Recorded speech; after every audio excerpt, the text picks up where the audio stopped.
शालिनी, शौमिता, कोई भी कंफर्म कर दिया।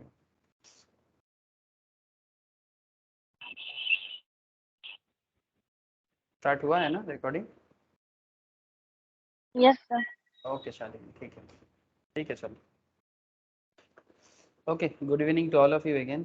तो इकोनॉमिक्स क्लास है और इकोनॉमिक्स सीखना है। तो बेसिकली ये कौन सा इकोनॉमिक्स है? ये माइक्रो इकोनॉमिक्स है। हम लोग अभी माइक्रो इकोनॉमिक्स सीख रहे हैं, एकदम बेसिक लेवल से बात चल रहा है सर। जैसे कि प्रीवियस लेक्चर्स में हम लोगों ने इकोनॉमिक्स का इम्पोर्टेंस, इकोनॉमिक्स क्या है, बिजनेस इकोनॉमिक्स क्या है, ठीक है। जैसे कि आप लोग चार्टर्ड अकाउंटेंट, कंपनी सेक्रेटरीज या कॉस्ट अकाउंटेंट, सीएमए, इनको इकोनॉमिक्स का जो नॉलेज प्रोवाइड किया जाता है, इसका मेन पर्पस यही होता है बिकॉज अल्टीमेटली एक चार्टर्ड, एक कंपनी सेक्रेटरी, एक कॉस्ट अकाउंटेंट, इनका काम ही होता है कि इकोनॉमी को प्रॉपर वे में हैंडल करना, इकोनॉमी को डेवलप करना, इकोनॉमी को सपोर्ट देना, इकोनॉमी को मेंटेन करना। चाहे इकोनॉमी को मेंटेन करने के लिए वैराइटीज ऑफ सब्जेक्ट्स है ना। जैसे आप अकाउंटेंसी के थ्रू से कर सकते हो, आप कंपनी लॉ के थ्रू से कर सकते हो, आप टैक्सेशन के थ्रू से कर सकते हो, आप जीएसटी के थ्रू से कर सकते हो, आप financial management, costing, business maths, there are lots of subjects. आजकल टेक्नोलॉजिकल पेपर्स भी आ गया है, ठीक है, ऑपरेशन रिसर्च जैसा पेपर भी होता है। वैराइटीज ऑफ लॉ है, not just company law, business law, ठीक है। अलग अलग स्पेशलाइजेशंस के हिसाब से बाइफर्केशन होता है। लेकिन मेरा कहने का मतलब है अल्टीमेटली एक चार्टर्ड, एक सीएस, एक सीएमए या फिर कोई भी कॉमर्स एंड फाइनेंस प्रोफेशनल्स, उनका एक बहुत बड़ा रोल प्ले होता है, और वो ये होता है कि इकोनॉमी को डेवलप करने का काम करना, है ना। चाहे वो खुद का इकोनॉमी हो, खुद का इकोनॉमी मतलब सेल्फ इकोनॉमी, मतलब जैसे हम सबका एक अपना इकोनॉमी होता है ना, कि भाई मेरा घर का फाइनेंशियल कंडीशन बने रहे, मेरा इकोनॉमिक कंडीशंस अच्छा रहे, ठीक है। एक होता है कंपनी का इकोनॉमी, मतलब आप जिस कंपनी के लिए काम करोगे उसका भी डेवलप करना, है ना। कंपनी अच्छा करेगा तो आपका भी अच्छा ही होगा। और एक तीसरा एरिया होता है कंट्री का इकोनॉमी, देश, समाज, स्टेट, जिस जिस स्टेट से आप बिलोंग करते हो, राज्य। तो ओवरऑल इकोनॉमिक डेवलपमेंट मतलब चाहे आप पर्सनल लेवल में देख लो, सेल्फ इकोनॉमी देख लो, आप कंपनी वाइज देख लो, जिस कंपनी में आप काम करोगे या जिसके पास आप जॉब करते हो, या फिर जिस कंट्री के लिए आप सोच रहे हो, ओवरऑल आपको इकोनॉमी को डेवलप करना है। और इस इकोनॉमी को डेवलपमेंट करने के लिए, इस इकोनॉमी को समझने के लिए, इस इकोनॉमी के लिए काम करने के लिए आपको इकोनॉमिक्स को समझना पड़ता है। इकोनॉमी में दो पिलर है, एक माइक्रो इकोनॉमिक्स का पिलर और एक होता है मैक्रो इकोनॉमिक्स का पिलर। सर माइक्रो और मैक्रो में फर्क इतना है कि माइक्रो इंडिविजुअल मैटर में बात करता है। जैसे कि ये दो उंगली है, छोटा वाला को मैं माइक्रो मान लेता हूँ, ठीक है, और बड़ा वाला को मैं मैक्रो मान लेता हूँ, ठीक है। अब ये छोटा उंगली सुनने में छोटा है, बट बेसिकली इसका काम छोटा नहीं है। माइक्रो का मतलब ये नहीं कि वो छोटा हो गया, माइक्रो का मतलब जैसे वो छोटा छोटा मैटर को लेके बात। सर स्क्रीन शेयर नहीं है। मैंने अभी स्क्रीन शेयर नहीं किया, मेरे को दिखाई दे रहा है ना? No sir. मुझे भी नहीं देख पा रहे हो आप लोग? किसी को नहीं दिख रहा है? মিসেস ব্যানার্জি, সমন্বিতা, আমাকে দেখতে পাচ্ছেন? আমি দেখতে পাচ্ছি স্যার। সমন্বিতা, আমায় দেখা যাচ্ছে?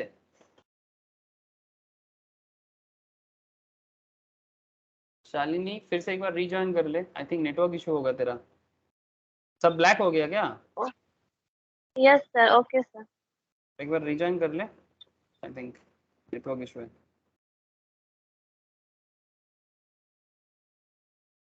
2 मिनट वेट कर लेता हूँ। तो मैं जो बात कर रहा था आप लोगों से कि माइक्रो का मतलब छोटा नहीं होता, माइक्रो मतलब वो माइक्रो लेवल में बात करता है। माइक्रो लेवल मतलब जैसे हर एक चीज को एकदम स्मॉल स्मॉल एरिया को उठा के बात करना, किसी भी इंडिविजुअल मैटर में बात करना, जैसे किसी के फैमिली के इकोनॉमिक कंडीशंस के बारे में बात करना माइक्रो लेवल डिस्कशन है। लेकिन अगर बात एक पूरा एरिया का इकोनॉमी को लेके हो तो वो मैक्रो हो जाता है, ठीक है। से फॉर एग्जाम्पल अगर मैं बात करूँ कि आपका घर का इकोनॉमिक कंडीशन कैसा है, तो ये मे बी माइक्रो इकोनॉमिक्स है। बट अगर मैं बात करूं कि पूरा आप जिस स्टेट से बिलोंग करते हो, से फॉर एग्जांपल आप वेस्ट बंगाल से बिलोंग करते हो, तो आपका वेस्ट बंगाल का इकोनॉमिक कंडीशन कैसा है, तो जब आप आपके घर के इकोनॉमी के साथ पूरा स्टेट का इकोनॉमी को कंपेयर करोगे तो वो स्टेट वाला बात क्या हो जाएगा, एग्रीगेट में बात हो रहा है, सिर्फ एक जन का नहीं, करोड़ों लोगों का बात चल रहा है। तो जब टोटल में बात होता है दैट इज मैक्रो, जब इंडिविजुअल में बात होता है that is micro. I hope आपको समझ में आ रहा हो। जैसे अगर मैं ऐसे आपको एक सिंपल सवाल करूं, शालिनी क्लियर हुआ प्रॉब्लम? Yes sir. ओके, दिखाई दे रहा है अभी? Yes sir. Okay sir. एक क्वेश्चन है आप लोगों के लिए, माइक्रो और मैक्रो इकोनॉमिक्स का एक बहुत इंपॉर्टेंट डिफरेंस पूछने के लिए।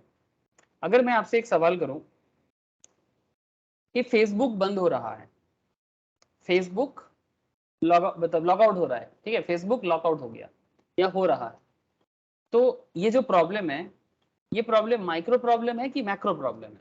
इकोनॉमिकल कॉन्सेप्ट से बताइएगा कि फेसबुक बंद होना, शटडाउन होना, लॉग आउट होना माइक्रो इकोनॉमिक्स का मैटर है कि मैक्रो इकोनॉमिक्स का मैटर है?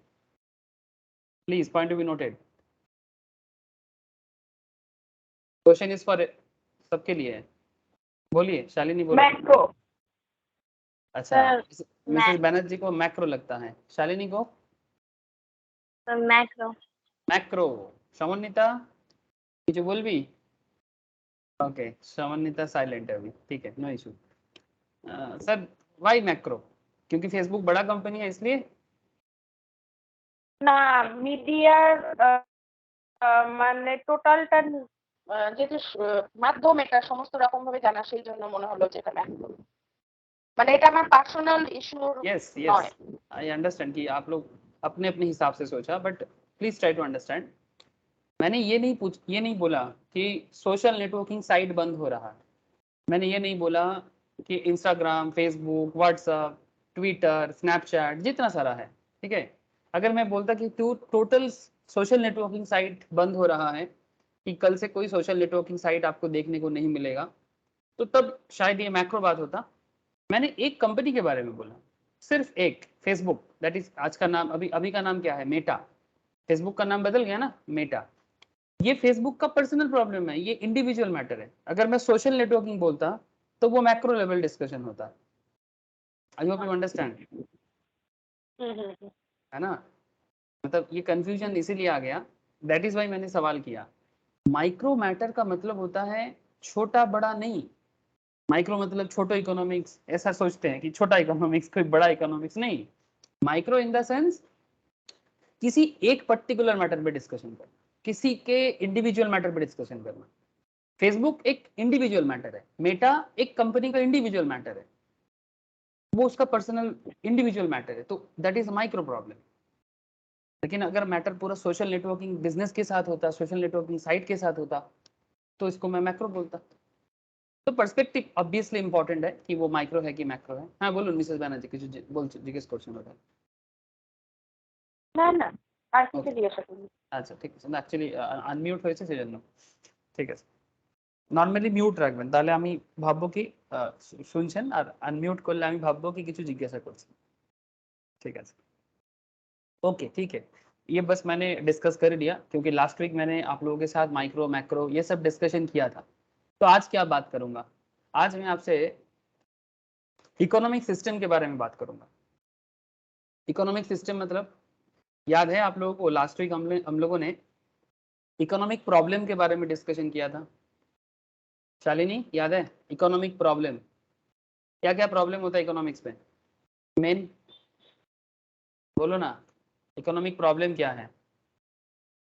Basic problem of an economy, ये नोट्स भी मैंने आप लोगों को शेयर किया। Basic Yes, problem of an economy क्या है, बोलो। हर इकोनॉमी का, किसी भी देश का, किसी भी स्टेट का, वर्ल्ड के किसी भी कोने में ये प्रॉब्लम हर एक का है। ये डिस्कशन मैंने लास्ट वीक भी किया था कि हर कंट्री का, हर स्टेट का एक बेसिक इकोनॉमिक प्रॉब्लम होता है, and that basic economic problem को हम लोग क्या बोलेंगे, बेसिक इकोनॉमिक प्रॉब्लम। और उसको सॉल्व कैसे करते हैं, ठीक है, it's a very important part. Economics में demand, supply, production, cost, market, ये समझने से पहले आपको इकोनॉमिक्स का प्रॉब्लम सॉल्विंग स्किल समझना होगा। नहीं तो किस बात का पढ़ाई करना है इकोनॉमिक्स? हाँ, why should we study economics, why এত এত পরিশ্রম কেন করব? কিছু একটা প্রবলেম সলভ করব না। आई होप यू अंडरस्टैंड, कुछ एक प्रॉब्लम सॉल्व करना है, उसके लिए इतना मेहनत करना है। तो इकोनॉमिक कुछ प्रॉब्लम सॉल्व करते हैं, और वो प्रॉब्लम क्या है, कुछ इंपॉर्टेंट क्वेश्चन का जवाब ढूंढना रियल लाइफ में, सिर्फ किताबी बात नहीं है, not just bookish. What to produce, economy में एक बहुत बड़ा पॉइंट है, प्रोड्यूस क्या करना है। मैंने आप लोगों को इंडियन इकोनॉमी से बताया था, मैंने आप लोगों को इंडियन इकोनॉमी से बताया था। से फॉर एग्जांपल अगर आप इंडिया का इकोनॉमी देखिए, इसमें आपको मैंने ये भी दिखाया था कि हम लोग डिफरेंट सेक्टर से इनकम करते हैं। हमारा जो टोटल जीडीपी आता है उस जीडीपी का भी डिफरेंट सेक्टर्स है। एक एग्रीकल्चरल सेक्टर्स, हाँ सर आप लोग बताओगे क्या कितना सारा सेक्टर्स है हमारा इकोनॉमी का, इंपॉर्टेंट, नॉट जस्ट इंडिया का, हर देश का है। क्या क्या सेक्टर्स है mainly? Agri, primary sector, agriculture को, हाँ वेरी गुड सर, एग्रीकल्चर को क्या बोलेंगे? प्राइमरी। इंडस्ट्री को क्या बोलेंगे? Secondary, secondary. और सर्विस को क्या बोलेंगे? टर्शियरी। Thank you sir. ठीक है, तो चाहे कोई भी सेक्टर हो, चाहे एग्री हो, इंडस्ट्री हो, सर्विस हो, आपको ये तीनों, ये क्वेश्चन आपको, आप मतलब किसी भी कंट्री के लिए हमेशा ये एक बहुत बड़ा सवाल है इकोनॉमिक प्रॉब्लम सॉल्व करने के लिए कि भाई प्रोड्यूस करना है तो क्या प्रोड्यूस करना है, बंदूक बनाए कि खाना बनाए? है सर, आजकल चारों तरफ एक वार का माहौल बना रहता है वर्ल्ड में, तो जीने के लिए क्या जरूरी हो गया? बंदूक, क्योंकि जिएंगे तब ना खाएंगे। Big question sir.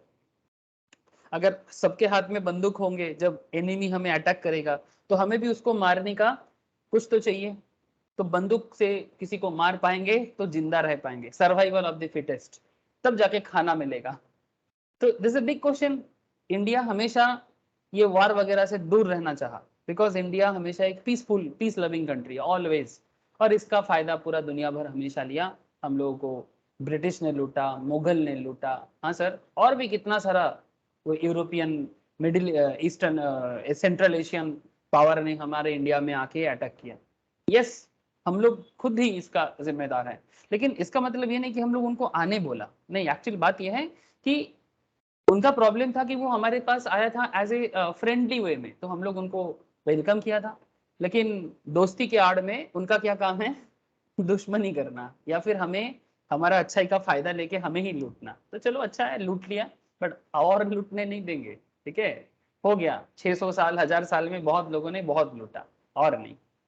सर क्यों बोल रहे हो ये सब बात? सर इसलिए बोल रहा हूँ क्योंकि आज की डेट में इंडिया भी ना डिफेंस प्रोडक्ट बना रहे हैं, आपको पता है? पहले इंडिया सिर्फ यूएसए से, रशिया से डिफेंस का प्रोडक्ट परचेस करता था। डिफेंस प्रोडक्ट मतलब युद्ध लड़ने का, आप लोग जानते हो ना, युद्ध लड़ने के लिए मिसाइल्स, ठीक है, रॉकेट लॉन्चर, ठीक है, बहुत सारा चीजें होता है, बंदूकें, ठीक है, बहुत सारा चीजें, गोला बारूद जो भी है, इंडिया प्रोड्यूस नहीं कर पाता था। भारत के पास टेक्नोलॉजी भी नहीं था और मेंटेलिटी भी नहीं था, लेकिन आजकल इंडिया गजब ही काम कर रहा है सर। मैं आपको एक चीज दिखाता हूँ। ऐसे आजकल एक बहुत बड़ा बड़ा कंपनी भी आ गया, परास डिफेंस, गवर्नमेंट ऑफ इंडिया का एक बहुत बड़ा काम कर रहा है। रिसेंटली इंडिया ने किसी को ब्रह्मोस मिसाइल सेल किया, जानते हो आप लोग?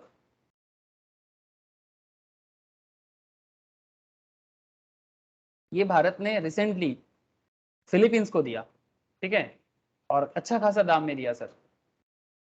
ठीक है, ये ब्रह्मोस मिसाइल्स वगैरह इंडिया सेल कर रहा है। मतलब भारत इतना डिफेंस प्रोडक्ट में, टेक्नोलॉजी में भी भारत इतना पावरफुल बन रहा है, और बन भी गया है। इसका क्रेडिट तो obviously APJ Abdul Kalam sir को देना चाहिए, जो बहुत ही निस्वार्थ भाव से भारत को एक डिपेंडेंट बना के गया, ठीक है, अपने पैरों में खड़ा करके गया, at least technology wise defence product में, मानना पड़ेगा।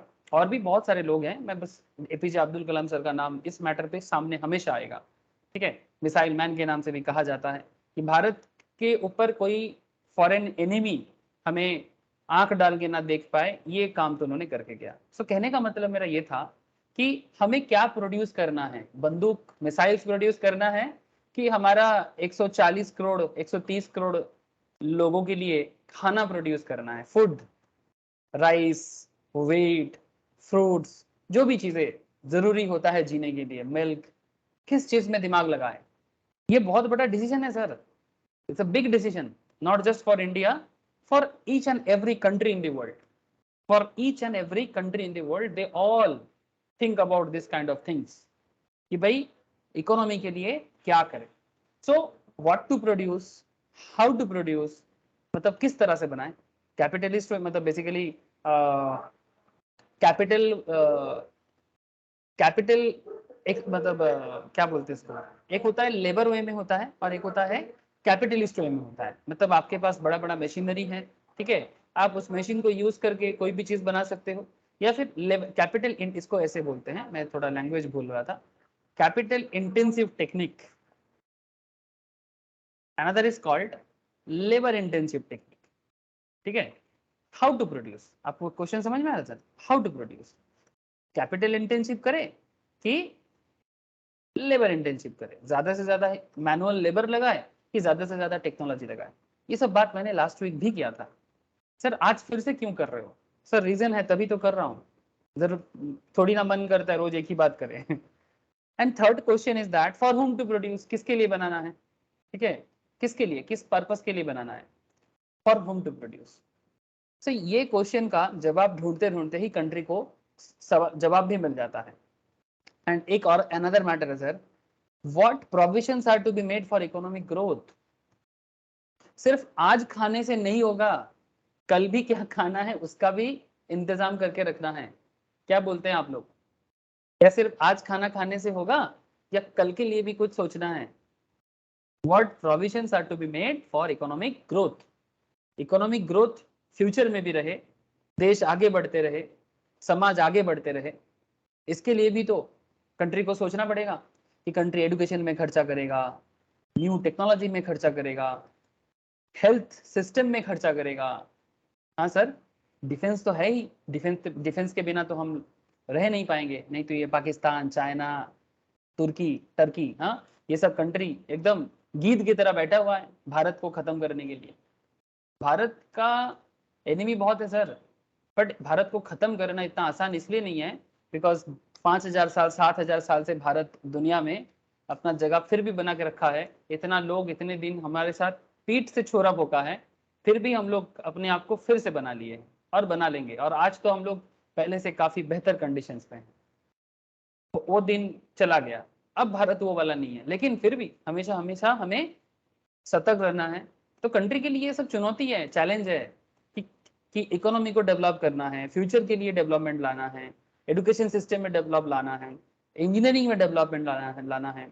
खाना आपको सेल्फ डिपेंडेंट होना चाहिए, फूड सिक्योरिटी बोलते हैं उसको, हाँ फूड सिक्योरिटी, कि भाई हमें किसी के सामने हाथ ना फैलाना पड़े। सर क्या ऐसा हुआ है कभी भारत के साथ? यस, 1947 में जब भारत को इंडिपेंडेंस मिला था ब्रिटिश से, उसके बाद ऐसा हुआ था सर, मैं आपको बता दूं, एक PL 480 is a very famous case. अगर आप लोगों ने कभी इकोनॉमिक्स या लॉ में भी पढ़े होंगे, मे बी ना भी पढ़ सकते हो। PL 480 ये एक केस नहीं है सर, PL 480 एक ट्वीट है जिसके थ्रू से इंडिया के साथ US का एक एग्रीमेंट बना था, फूड एग्रीमेंट। भारत के पास खाने के लिए दाना पानी नहीं था, क्योंकि 47 में ब्रिटिश से वार लड़ने के बाद चाइना ने हमें अटैक किया, 65 में पाकिस्तान ने बीच में हमारे साथ लड़ाई लड़ा, ठीक है, चीन ने 2 बार लड़ाई लड़ा, ठीक है, 62 65। तो इतना लड़ाई लड़के ऊपर से ब्रिटिश सब लेके भागा था, ब्रिटिश कुछ देके नहीं गया था, पूरा भारत का जो स्पाइनल कॉर्ड है ना, स्पाइनल कॉर्ड को ना तोड़ के गया था, ऊपर से भारत को 3 टुकड़े में बांट के गया सर, ठीक है, 3 टुकड़े में भारत को बांट के गया। तो ऐसे टुकड़ा हुआ हालत में एक इंसान का क्या हालत होता है सोचो, तो भारत का क्या हालत हुआ होगा। ये पाकिस्तान बोल के कोई चीज था ही नहीं, ये बांग्लादेश बोल के कोई चीज था ही नहीं, लेकिन ऐसा हमारे अंदर खराबी क्रिएट हो गया, जो एक 3 अलग अलग नेशन बन गया। ऐसे हालत में जब 47 के बाद 62 65 67 में अलग अलग वार हुआ, भारत का हालत खराब। फिर इंडिया को US के साथ एक डील बनाना पड़ा, जिस डील का नाम है PL 480। इस PL 480 के तहत भारत को 16 मिलियन मैट्रिक टन USA से गेहूं मिला था, जिसका कर्जा भारत ने 99 में जाके शायद चुकता कर पाया सर, आप लोगों को बता दो। तो ये किसी भी कंट्री में अच्छा बात नहीं है, लेकिन आज भारत ऐसा नहीं है। आज का भारत अपने पैरों में खड़ा हुआ है। आज का भारत फूड सिक्योरिटी में इतना है कि भाई 5 साल तक भारत को बिना खा के मरना नहीं है। 130-40 करोड़ आबादी है, फिर भी we are 130 crore, but still we can survive for 5 years. इतना प्रोडक्शन ऑफ फूड है हमारे पास, बट ये तब नहीं था जिस टाइम पे भारत वार लड़ रहा था 47 का, ब्रिटिश जाने के बाद सिचुएशन बहुत खराब हो गया था. सो आई होप कि आपको समझ में आ रहा है कि प्रोड्यूस क्या करना है, बिग डिसीजन कैसे करना है, अनदर बिग इकोनॉमिक डिसीजंस किसके लिए करना है, another big decisions, and what provisions are to be made for economic growth is another big provisions. ठीक है, तो सर ये 4 प्रॉब्लम सॉल्व कैसे होता है, चलिए सर मैं आपको आज का मेन पॉइंट में लेके आता हूँ. ठीक है, ये 4 सवाल दिल दिमाग में घुसा लीजिए. ठीक है, क्योंकि ये 4 सवाल आपको पूरा इकोनॉमिक समझने में हेल्प करेगा. Demand, supply, production, market, everything हर चैप्टर में हेल्प करेगा. तो what to produce, how to produce, ये मैं लास्ट वीक भी बताया था, मैं फिर से याद दिलाया. लेकिन अभी मैं आपको जो बताने जा रहा हूँ वो ये है कि ये जो प्रॉब्लम है, इस प्रॉब्लम को सॉल्व कैसे करते हैं.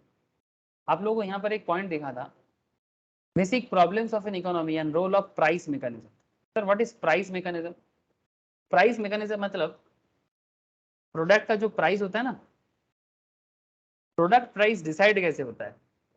मार्केट में चाल, दाल, आलू, चीनी, कपड़ा, जो भी चीजें हैं, जो भी जरूरत की चीजें, चाहे फूड हो, शेल्टर हो मतलब रहने का जगह हो, कपड़ा हो, व्हाटएवर बेसिक नीड्स, रोटी, कपड़ा, मकान, हाँ, खाद्य, वस्त्रो, वासस्थान, इंग्लिश में बोले तो फूड, शेल्टर, क्लोथ, जो भी आपका बेसिक नीड्स है या फिर लग्जरी नीड्स है या फिर कंफर्ट नीड्स है, व्हाटएवर बेसिक्स हो, कंफर्ट हो, लग्जरी हो, उसका दाम कैसे तय होता है.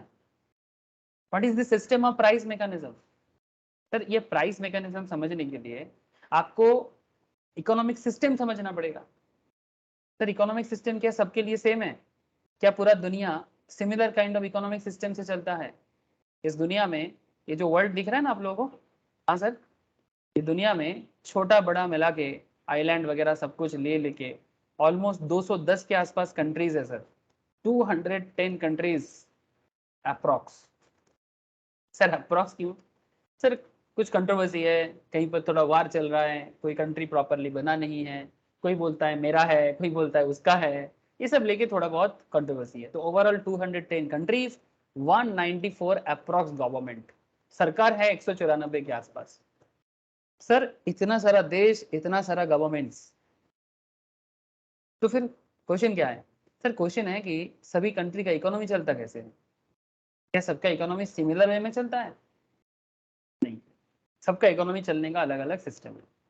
जब दुनिया प्रिमिटिव वे में था, जैसे आज भी वर्ल्ड में आप लोग नेशनल जियोग्राफी या डिस्कवरी में देखे होंगे, इकोनॉमी में अभी भी कुछ ऐसा जगह है जिनका कोई प्रॉपर इकोनॉमिक सिस्टम नहीं है, बट वो ट्राइबल इकोनॉमी या प्रिमिटिव इकोनॉमी में चलता है. जैसे अगर आप कभी कॉन्गो में जाते हो, अफ्रीका में मत जाना पता नहीं क्या होगा आपका. ठीक है, कॉन्गो, जायरे, ठीक है, अगर आप अफ्रीका का ये रीजन में पहुंच जाते हो, या फिर अगर आप ब्राजील के अमेजन एरिया में पहुंच जाते हो, रेन फॉरेस्ट एरिया, मतलब ऐसा ऐसा जगह है कि जहां इंसान पहुंच नहीं सकते, और अगर वहां पर जो ट्राइब्स है वो बहुत ही पुराने जमाने के सिस्टम में अभी भी बिलोंग करते हैं. मैं तो बोलता हूँ वैसे ही रहने दीजिए, उनको चेंज नहीं होना चाहिए मेरा पर्सनल मानना है. नाउ पॉइंट इज दैट कि वो तो प्रिमिटिव इकोनॉमिक सिस्टम है, मैं उसके बारे में बात नहीं करूंगा. आज के डेट में जो so called modern world, so called इसलिए बोलता हूँ कि हमें लगता है कि हम लोग मॉडर्न बन रहे हैं, बट मेरे को डाउट है पर्सनली कि हम लोग कितना मॉडर्न बन रहे हैं. एक्चुअली हम लोग दुनिया को खत्म कर रहे हैं. ठीक है, कंट्रोवर्शियल बात है, छोड़ दो उसको. लेकिन दुनिया क्या क्या इकोनॉमिक सिस्टम अप्लाई करते हैं इकोनॉमी को चलाने के लिए, वो देखो आप. इसमें मैं आपको बहुत सारा कंट्री के बारे में बात करूंगा, आपको पॉलिटिकल मैटर भी समझ में आएगा आज, बिकॉज पॉलिटिक्स ये वर्ड सुन के लोग थोड़ा सा घबरा जाते हैं, सोचते हैं कि सब बैड वर्ड्स. पॉलिटिक्स तो आजकल गाली जैसा हो गया. हाँ सर, आजकल पॉलिटिक्स एक गाली की तरह हो गया, लेकिन पॉलिटिक्स का रियल मतलब थोड़ी ना गाली है सर. हाँ, ये हम लोगों का गलती है कि हम लोग गलत पॉलिटिकल लीडर चुनते हैं और फिर पॉलिटिक्स को गाली देते हैं, है ना, ये हमारा प्रॉब्लम है. तो सर प्रॉब्लम क्या है? सर पॉलिटिक्स का मतलब होता है कि policy, policy for the welfare of the country. Politics का क्या मतलब हो गया? Policy for the welfare of the country. जैसे इंडिया में क्या पॉलिटिक्स होगा, वो कौन से पॉलिसी यूज करके इंडियन इकोनॉमी को वेलफेयर करेगा, that is the Indian politics. Russia क्या पॉलिसी लेके रशियन इकोनॉमी का वेलफेयर करेगा, वो रशियन पॉलिटिक्स। चाइना किस तरह का पॉलिसी यूज करके चाइना का इकोनॉमिक डेवलपमेंट करेगा, वेलफेयर करेगा, वो चाइना का पॉलिटिक्स। यूएसए किस तरह का पॉलिसी यूज करके यूएस का इकोनॉमिक डेवलपमेंट या वेलफेयर करेगा, वो यूएस का पॉलिटिक्स। एम आई राइट और रॉन्ग? क्या आप लोगों को बात समझ में आ रहा है sir? Hello mrs Banerjee, Shobhanita. Yes yes sir, Yes. বুঝতে পারছি। ओके, तो सर ये प्रॉब्लम जो मैं आपको बता रहा हूँ, इसमें price mechanism is big word. Price mechanism मतलब चीजों का दाम कैसे तय होता है, दाम बढ़ने से क्या होता है, दाम कम कम कैसे होता है। सब कंट्री का सेम रूल नहीं है। Each and every country not work in same way. Okay, तो सबका अलग अलग रूल्स रेगुलेशंस है। तो क्या रूल्स है, कितना सिस्टम है, आप लोग नाम सुने होंगे sir. There is basically 3 kind of economic system in the world. 3, इसका भी अलग अलग रूप है, ये 3 का भी अलग अलग रूप होता है, बट मेनली 3 है sir. Economic point of view में तो 3 ही जानो आप, ठीक है। लेकिन और डिटेल्स जानना चाहते हो, मैं आपको नाम गिनाऊंगा, जरूरी नहीं है आप लोगों के लिए, ठीक है। लेकिन अगर आपको जानने का शौक हो, क्या सर ये 3 के बिना और कोई नहीं है? है सर, बट ये सब 3 के बिना जो भी है वो सब एक्चुअली 3 में ही आ जाएगा कहीं ना कहीं, मतलब वो सब ग्रुप बन जाता है एक्चुअली। मैं आपको दिखाऊंगा, डोंट वरी। तो मेनली जो 3 ग्रुप है ना, 3 इकोनॉमिक सिस्टम है, one is called capitalist economy,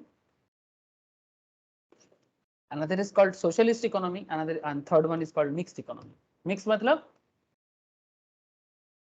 मतलब कैपिटलिस्ट प्लस सोशलिस्ट, ये दोनों को मिक्स करके कंट्री अपना इकोनॉमी को रन कराते हैं। और वो जो प्रॉब्लम है ना, what to produce, how to produce, for whom to produce and what provision should be made for the economic growth. Sir कौन सा सही है, ऐसा सवाल बिल्कुल ना करें, डिपेंड करते हैं कंट्री टू कंट्री, ठीक है। सबका अलग अलग है। जैसे क्या हर एक का बॉडी का इलाज सेम होता है, मतलब सबका हेल्थ इशू सेम है क्या? जैसे मेरा हेल्थ इशू, आपका हेल्थ इशू, किसी और का हेल्थ इशू इक्वल सेम होगा क्या? नहीं, सबका अलग अलग हो सकता है। किसी को किसी दवाई में एलर्जी हो जाएगा, किसी को नहीं होगा। किसी को किसी फूड में ज्यादा टेस्टी लगता है, किसी को नहीं लगता। किसी को खट्टा पसंद है तो किसी को मीठा पसंद है, हाँ, किसी को तीखा पसंद है। तो सबका अलग अलग हो सकता है। तो जिसके लिए जो ठीक है वो उसके लिए वो है। लेकिन सर हम लोग क्या डिसाइड करेंगे, उसके लिए आपको एक एक पॉलिसी समझना पड़ेगा। तो चले पहले हम लोग कैपिटलिस्ट इकोनॉमी के बारे में जानकारी लेते हैं। कैपिटलिज्म, ओके, हिंदी में या बंगाली में बोलते हैं पूंजीवाद। क्या बोलते हैं? पूंजीवाद। हमारे बंगाल में ये पूंजीवाद को लेके बहुत ज्यादा बातचीत होता है। मतलब एक्चुअली एंटी पूंजीवाद कॉन्सेप्ट बंगाल में बहुत रहा है, वेस्ट बंगाल में। क्यों?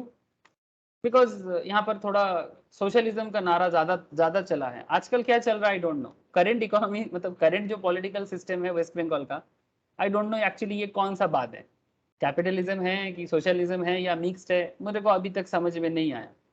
बट जो इससे पहले का गवर्नमेंट था वेस्ट बंगाल में, मतलब सीपीआईएम का जो गवर्नमेंट था, वो थोड़ा एंटी कैपिटलिज्म, कौन थोड़ा नहीं काफी, ठीक है, एंटी कैपिटलिज्म था, ठीक है। और कॉलेज स्ट्रीट के सड़क पे ऐसे नारा चलता था, पूंजीवाद निपात जाग, it's like kind of that, ठीक है। सर तो फिर क्या पूंजीवादी खराब होता है? अरे नहीं नहीं, ऐसा बात बिल्कुल नहीं है, कोई खराब नहीं है। मतलब bad and good is not the big fact, matter is that सभी कंट्री को डेवलपमेंट करने का एक एक तरीका है, ठीक है। तो चलो समझते हैं। सर पॉलिटिक्स हो रहा है क्या? सर मैं आपको क्या बोला, पॉलिटिक्स का मतलब क्या है? Policy for the welfare of the people. अब अलग अलग कंट्री का अलग अलग सोच है। भारत क्या यूज करते हैं वो भी बताऊंगा, इंडिया कौन सा सोच से चलता है वो भी बताऊंगा। आप लोग खुद बताओगे, मुझे बताने का जरूरत ही नहीं है। The predominant economic system in the modern global economy is an economic system in which all means of production are owned and controlled by private individuals for profit. तो प्रीडोमिनेंट मतलब कैपिटलिज्म का कॉन्सेप्ट क्या है? Capitalism में private individuals अपने हिसाब से economy को रन कराते हैं। मतलब जो भी इकोनॉमी के अंदर जो भी एसेट्स वगैरह होगा ना, वो इंडिविजुअल के अंदर होगा, और इंडिविजुअल अपने प्रॉफिट के लिए काम करता है, अपने प्रॉफिट के लिए, सभी कोई। In short private property is the main stay of capitalism. सबका प्राइवेट प्रॉपर्टी, जिसका मतलब कुछ लोग ऐसे सोचते हैं कि जिसके पास पैसा है उनके पास प्रॉपर्टी है। हाँ, आप ऐसे बोल सकते हो, ठीक है। लेकिन क्या ये अच्छा है बुरा है? सर मैं बार बार बोल रहा हूँ, अच्छा बुराई का बात नहीं करेंगे, बाद में करेंगे। ऐसा नहीं कि नहीं करेंगे, करेंगे, अच्छा बुरा दोनों करेंगे। तो in short private property is the main stay of capitalism and profit motive is it's driving force. मतलब आपके पास प्रॉपर्टी होगा, आपके पास बिजनेस होगा, आपके पास कैपिटल होगा, आप अपने हिसाब से बिजनेस करो, प्रॉफिट करो, बस कंट्री को टैक्स भी भरो, नो प्रॉब्लम। लेकिन इसमें इनोवेशन चाहिए, आपका खुद का कैपेसिटी चाहिए, स्टेमिना चाहिए। Decision of consumers and business determine economic activity. इसमें कोई रोक टोक नहीं है, it's kind of free economy, it's a kind of free economy. Sir free क्यों? सर किसके पास, मानो कि मार्केट में कौन सा चीज क्या दाम में बेच मिलेगा, इसमें गवर्नमेंट ज्यादा ना इंटरफेयर नहीं करना पसंद करते। Government don't interfere in public decision making. Consumer welfare में गवर्नमेंट इंटरफेरेशन नहीं है, गवर्नमेंट इंटरफेयर नहीं करता नॉर्मली। मतलब कंज्यूमर क्या दाम में मार्केट से प्रोडक्ट खरीदेगा और बिजनेस क्या दाम में मार्केट में प्रोडक्ट बेचेगा, इसमें गवर्नमेंट इंटरवेंशन नहीं है। सर ये तो गलत बात है, तब तो लूट लेगा। अरे भाई कोई बोका नहीं है, सब अपने अपने जगह से अपने लॉजिक के हिसाब से काम करेगा और ये फ्रीली मार्केट में डिमांड सप्लाई रेडी करता है। फ्री डिमांड सप्लाई मार्केट में रेडी होता है और डिमांड एंड सप्लाई की बेसिस में प्रोडक्ट प्राइस भी डिटरमाइन होता है। मैं आपको समझाता हूँ कैसे। तो वेरी लॉजिकल कॉन्सेप्ट सर, मैं आपको समझाता हूँ। अलग अलग कॉन्सेप्ट है, अलग अलग थ्योरी है, अगर पेशेंस लेके सोचोगे सुनोगे ना तो आइडिया क्लियर होगा, ठीक है। तो ideally the government has limited role in the management of economic affairs under this system. इसमें गवर्नमेंट का रोल लिमिटेड होता है। सरकार मार्केट को अपने हिसाब से नहीं चलाएगा, मार्केट बिजनेसमैन और कंज्यूमर चलाएगा। मार्केट में गवर्नमेंट का रोल बहुत ही कम, बहुत ही कम, मतलब बहुत एकदम नहीं है, नहीं है। लाइक किस चीज का बिजनेस होना चाहिए, किस चीज का बिजनेस नहीं होना चाहिए, मार्केट में खुलेआम ड्रग्स बिकना चाहिए कि नहीं चाहिए, ठीक है। जैसे कुछ कंट्री है वर्ल्ड में जहाँ खुलेआम ड्रग्स बिकता है, हमारे देश में नहीं है ना। हम अपने इंडिया में खुलेआम ड्रग्स, क्या बोलते हैं उसको, ब्राउन शुगर, जो भी नशा का चीजें हैं, ठीक है, उस चीजों का बिजनेस नहीं कर सकते, ठीक है। गन, बहुत सारा कंट्री है वर्ल्ड में जहाँ खुलेआम गन बिकता है, आप गन खरीदो और किसी को शूट कर दो इस टाइप का। हमारे देश में नहीं होता है। सो गवर्नमेंट का मैनेजमेंट में, इकोनॉमिक अफेयर्स में कंट्रोल होगा, बट लिमिटेड रोल होगा। लिमिटेड रोल मतलब वही कंट्रोल, मतलब बेसिकली वो लीगलिटीज देखेगा, सही गलत देखेगा, बट मार्केट को कंट्रोल नहीं करेगा। कौन सा चीज क्या दाम में मार्केट में बिकेगा ये गवर्नमेंट डिसाइड नहीं करेगा, ठीक है सर। सर पहले सुन लो, हाँ, फिर आपसे सवाल लूंगा मैं, क्वेश्चन भी कराऊंगा, क्विज भी करूंगा, ठीक है।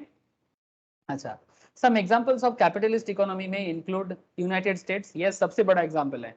United States of America, United Kingdom मतलब England, Hong Kong, South Korea etcetera. ये जो कंट्री का नाम मैंने लिया ये एक्चुअली कैपिटलिज्म सिस्टम में ही चलता है। However, many of them are not pure form of capitalism. Yes, जैसे कि south Korea, Hong Kong, not pure, ठीक है, प्योर फॉर्म ऑफ कैपिटलिज्म नहीं होता है, बट शो सम फीचर्स, मतलब ज्यादातर फीचर्स कैपिटलिज्म का है, ठीक है। एक्चुअली जरूरी नहीं है कि आपको कोई एक फीचर से यूज करना हो, कोई ऐसे हार्ड एंड फास्ट रूल नहीं है कि हम कैपिटलिज्म का शपथ ले लिया, ठीक है। यहाँ पर कोई ओथ टेकिंग बात नहीं है, आप अपने हिसाब से पॉलिसी फॉर्म करो, कैपिटलिज्म सोशलिज्म का मिक्स कर दो, कोई प्रॉब्लम नहीं है। जहां जितना जरूरी है, जितना छोड़ना है छोड़ो, जितना पकड़ना है पकड़ो, नो इशू। मैं थोड़ा सिंप्लीफाई करके बताऊंगा आप लोगों को, लेकिन पहले थोड़ा किताबी बात देख ले, नहीं तो आप लोग बोलोगे सिर्फ फिलोसॉफिकल बात हो रहा है। लेकिन मैं फिलोसॉफी भी समझाऊंगा आपको लास्ट में, एक बहुत इंपॉर्टेंट फिलोसॉफिकल वर्ड यूज करूंगा, मतलब एग्जाम्पल यूज करूंगा, बट इसके लिए थोड़ा वेट करना है। Okay, an economy is called capitalist और ए फ्री मार्केट इकोनॉमी। तो फिर क्या हो गया, इकोनॉमी, कैपिटलिस्ट इकोनॉमी का एक दूसरा नाम क्या हो गया, फ्री मार्केट। मैं आपको पहले ही, कुछ देर पहले ही बता रहा था। या फिर और एक नाम भी है, लेसेज फेयर इकोनॉमी, मतलब खुला छोड़ दो मार्केट को, मार्केट को खुला छोड़ दो, मार्केट को अपने हिसाब से चलने दो, मार्केट अपने आप कंट्रोल हो जाएगा। जैसे आप क्या बोलते हो, एक रिवर जब अपने जगह से निकलते हैं वो रास्ता खुद तय करता है कि इंसान उसको बोलते हैं कि नदी आप इस हिसाब से चलो, प्लीज टेल मी हेलो। एक नदी जब अपने सोर्स से निकलते हैं तो उस नदी का सोर्स वो किधर से जाएगा, वो कौन डिसाइड करता है? नदी खुद डिसाइड करते हैं कि हम लोग उसको बोलते हैं कि भाई तुम ऐसे जाओ वैसे जाओ, हम तुमको रास्ता बना के देते हैं? Please tell me. नदी নিজে ডিসাইড করে স্যার। Thank you. रिवर खुद डिसाइड करता है कि वो किस तरह से चलेगा। जैसे गंगा है ना, गंगा जैसे गंगोत्री से निकल के, आप देख सकते हैं यहाँ पर, ठीक है, ये गंगा नदी है, गंगोत्री से निकल के, ठीक है, ऋषिकेश होके, अब अगर हम यहाँ पर गंगोत्री लिखूंगा तो आपको दिखेगा, you can see it here.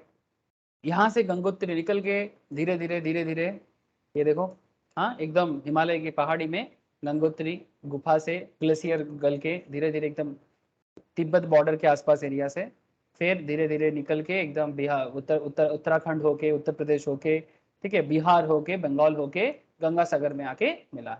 यहाँ पर आके ये जो है ना, ये गंगा का, ये गंगा, ये जो हुगली रिवर है, यही गंगा का एक्चुअली एंड है। गंगा का और एक पार्ट भी है जो बांग्लादेश में चला गया, वो ये वाला है, ठीक है, ये, ठीक है, इस तरह से ये बांग्लादेश में भी चला गया, और बांग्लादेश में जाके और भी रिवर के साथ मिलके पद्मा होके यहाँ पर घुस गया, ठीक है, ये नदी का अपना है। तो कैपिटलिस्ट इकोनॉमी भी कुछ ऐसा ही सोच रखने वाला कॉन्सेप्ट है, भाई मार्केट को कंट्रोल नहीं करेंगे, मार्केट को अपने हालत में छोड़ देंगे, जरूरत के बिना, मतलब जब बहुत ज्यादा जरूरत ना हो, मार्केट को एकदम बिल्कुल हाथ नहीं लगाएंगे।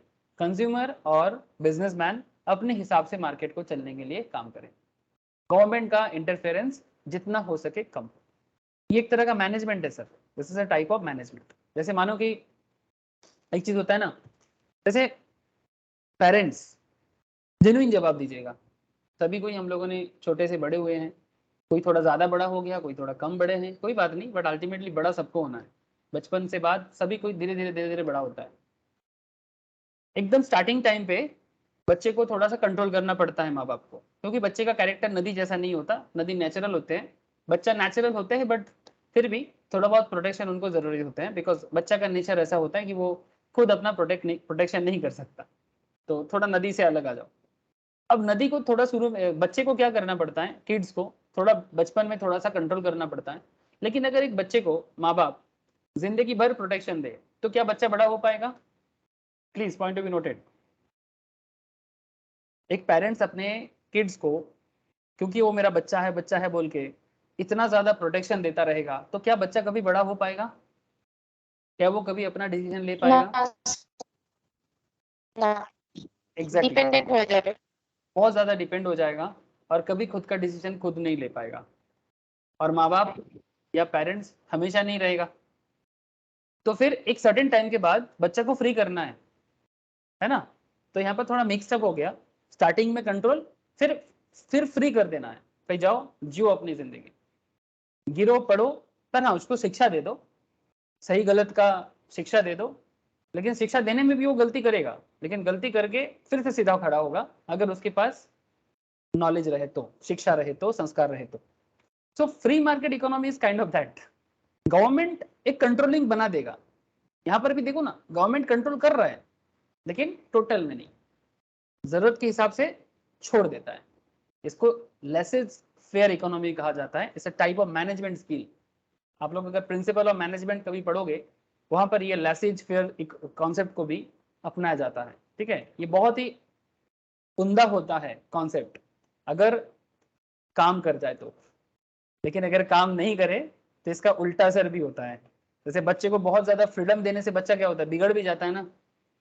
आजकल ये लोग गलत फहमी हो गया लोगों का, तो बच्चे को ज्यादा रोक टोक नहीं करना है, कहीं से सुना है, नहीं नहीं ठीक है बच्चे को छोड़ दो। अब इतना छोड़ दिया लेकिन शिक्षा नहीं दिया, संस्कार नहीं दिया, इतना ज्यादा छोड़ दिया, फिर बच्चा गया बिगड़ गया, बच्चा गलत संग में चला गया, गलत गलत काम कर रहा है, गलत नशा कर रहा है, गलत सभी गलत चीजें कर रहा है। क्या प्रॉब्लम है, वो मिसकंसेप्ट हो गया था उनको, बोला था कि मिनिमम कंट्रोलिंग रखना है, वो पूरा छूट दे दिया, गड़बड़। इकोनॉमी के साथ भी ऐसा हो सकता है, अगर आप इकोनॉमी को पूरा छोड़ दोगे तो इकोनॉमी भी बिगड़ जाएगा, रिच और रिच होता जाएगा, गरीब और गरीब होता जाएगा। ऐसा नहीं करना है। तो ये कंट्रोलिंग सुनने में अच्छा लगता है, बट ये रियल में एप्लीकेबल करना इतना आसान नहीं है, depending on the country, country के लोग, बहुत इंपॉर्टेंट है। इसका कुछ इंपॉर्टेंट कैरेक्टरिस्टिक्स होते हैं, फटाफट देख लीजिए। सर इंसान के साथ इकोनॉमी का इतना मैच करता है? अरे बिल्कुल करता है, बस कनेक्ट कीजिए तो। Right to private property, capitalist economy में क्या होता है, आपका प्राइवेट प्रॉपर्टी का राइट होता है, मतलब आप अपने हिसाब से प्रॉपर्टी रख सकते हो। सर हम लोग यहाँ पर भी तो है, हाँ है, एकदम है, हमारे यहाँ पर इंडिया में है, बट कुछ गवर्नमेंट प्रॉपर्टीज भी होते हैं, ठीक है। कुछ जगह में है गवर्नमेंट का राइट आ जाता है, गवर्नमेंट जरूरत के हिसाब से ले भी सकता है आपसे प्रॉपर्टी, ये कॉन्स्टिट्यूशन में सिखाया जाता है। एक टाइम था कि प्रॉपर्टी में आपका पूरा अधिकार होता था, बट आजकल आपका प्रॉपर्टी में सिर्फ लीगल राइट होता है। ये कॉन्स्टिट्यूशन में बताया गया सर, आप लोगों में कॉन्स्टिट्यूशन पढ़ाऊंगा लॉ के क्लास में, उसमें मैं बताऊंगा कि प्रॉपर्टी में आपका सिर्फ लीगल राइट होता है, ठीक है। आपका फंडामेंटल राइट नहीं है प्रॉपर्टी। आप जिस घर में रहते हो, आप जिस जगह में रहते हो, ठीक है, उसमें आपका फंडामेंटल राइट नहीं है, आपका सिर्फ लीगल राइट है। मतलब जरूरत के हिसाब से, बहुत जरूरत के हिसाब से गवर्नमेंट आपको आपके घर से भी, मतलब ऐसा नहीं कि निकाल देगा, आपको कहीं पर रिहेबिलिटेट करेगा। बट वही बात है, एक टाइम था प्राइवेट प्रॉपर्टी ओनरशिप में क्या होता है ना, जमींदारी आ जाता है कि मेरा है, ठीक है तो मेरा है का गलत इस्तेमाल हो जाता था, जमींदारी आ गया था, तो वो सब नहीं चलेगा। तो कैपिटलिज्म क्या कहता है, कैपिटलिज्म में प्राइवेट प्रॉपर्टी रख सकते हो, इसलिए आप देखना यूके यूएस वगैरह में लोग प्राइवेट आइलैंड खरीद लेता है। हमारे देश में कोई आइलैंड खरीद सकता है क्या? पैसा होने से भी नहीं कर सकते, है ना। आपका पैसा हो भी तो भी आप आइलैंड परचेज नहीं कर सकते, यस और नो। लेकिन यूएस वगैरह में होता है, हॉलीवुड स्टार वगैरह आइलैंड खरीद लेता है, फिर वहां पर जाके छुट्टियां मनाते हैं। हाँ, आप जोर से जोर एक फार्म हाउस खरीद सकते हो, आपका ज्यादा पैसा हो, आप एक फार्म हाउस ले सकते हो, आइलैंड नहीं ले सकते। ये सर नो समझ में आ रहा है कि नहीं, प्लीज बताइए।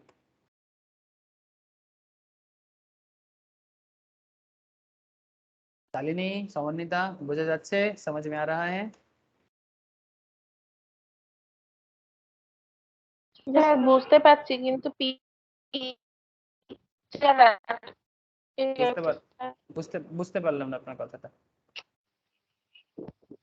স্যার হ্যালো, আপনাকে স্যার আপনাকে দেখা যাচ্ছে না। হ্যালো আমাকে দেখা যাচ্ছে, হ্যাঁ হ্যালো। হ্যালো হ্যাঁ স্ক্রিনে হ্যালো, দেখা যাচ্ছে না স্যার, আর ব্ল্যাঙ্ক হয়ে গেছে। স্ক্রিনে কিছুই দেখা যাচ্ছে না? না ইয়ে হয়ে গেছে, ফিক্স হয়ে গেছে ও, পিকচার। নেটওয়ার্ক ইস্যু হচ্ছে তাহলে, কিছু নেটওয়ার্ক প্রবলেম হচ্ছে মনে হচ্ছে, ওই জন্যই ফিক্স হয়ে গেছে। আপনি কি রিজয়েন করবেন একটু? রিজয়েন করলে আই থিঙ্ক প্রবলেমটা কেটে যাবে। একবার রিজয়েন করুন। আচ্ছা লিখুন। না এটা ঠিক হয়েছে স্যার, এবার ঠিক হয়েছে। এটা ওটা নেটওয়ার্ক ফ্লাকচুয়েশন। এবার ঠিক আছে। तो right to private property, capitalism economy में क्या होगा, आपका प्राइवेट प्रॉपर्टी का राइट आ जाएगा। The owners of this factors are free to use them in any manner, आपका प्रॉपर्टी आप अपने हिसाब से यूज करो, in which they like and bequeath it as they desire. The government may however put some restriction for the benefit of the society in general. थोड़ा restriction government लगा सकता है। फ्रीडम ऑफ एंटरप्राइज, आप business को own कर सकते हो। Socialist economy में ऐसा नहीं है, आप बिजनेस का ओनिंग भी प्रॉपरली नहीं कर सकते। Each individual, whether consumer, producer, resource owner, is free to engage in any type of economic activity. आप किसी भी बिजनेस में आ सकते हो, कोई भी बिजनेस कर सकते हो, कोई रोकने वाला नहीं है। For example, a producer is free to set up any type of firm and produce goods and service of his choice. Freedom of economic choice, all individuals are free to make their economic choice regarding consumption, work, production, exchange, etc. आप लोगों को समझ में आ रहा है ना, ये सब कैपिटलिस्ट इकोनॉमी का कैरेक्टर है। प्रॉफिट मोटिव, यस क्वेश्चन है क्या कोई?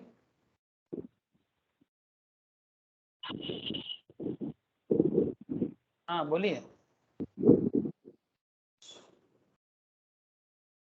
কিছু বলছেন কি কেউ?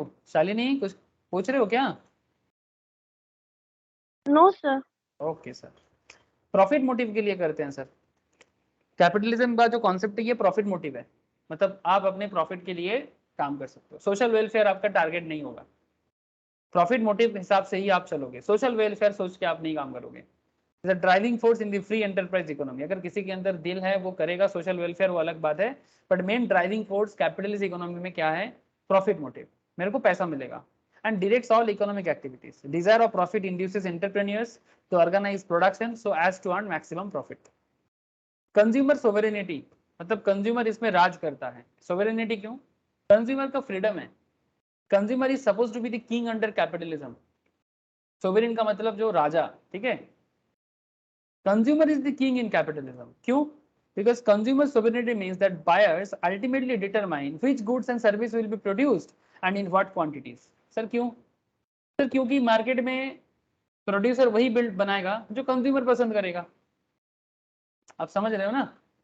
कंज्यूमर के हिसाब से मार्केट चलेगा, प्रोड्यूसर के हिसाब से नहीं। Consumer have unbridled freedom to choose the goods and service which they would consume. कौन सा गुड्स लेना है, क्या दाम पे लेना है, कंज्यूमर डिसाइड करेगा, प्रोड्यूसर डिसाइड नहीं करता है नॉर्मली। सर एक तो नेटवर्क,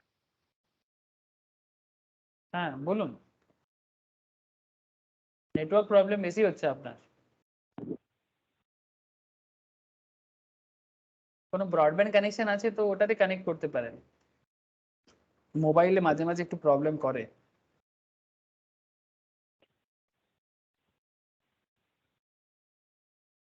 হ্যালো, শুনতে পাচ্ছেন আপনি? একটু কি বলছি, একবার রিজয়েন বলছি, একবার রিজয়েন করুন করুন, আমি বলছি, রিজয়েন করুন। করুন করুন, রিজয়েন করুন।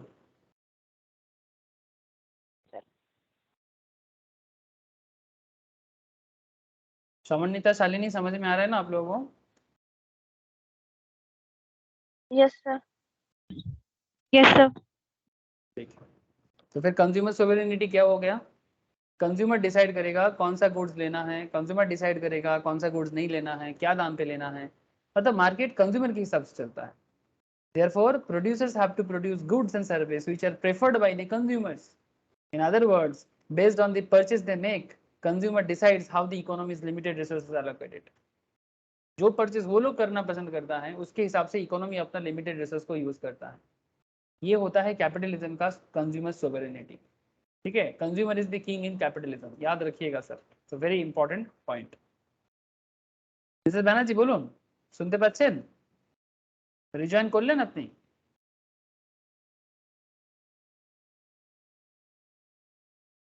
হ্যালো,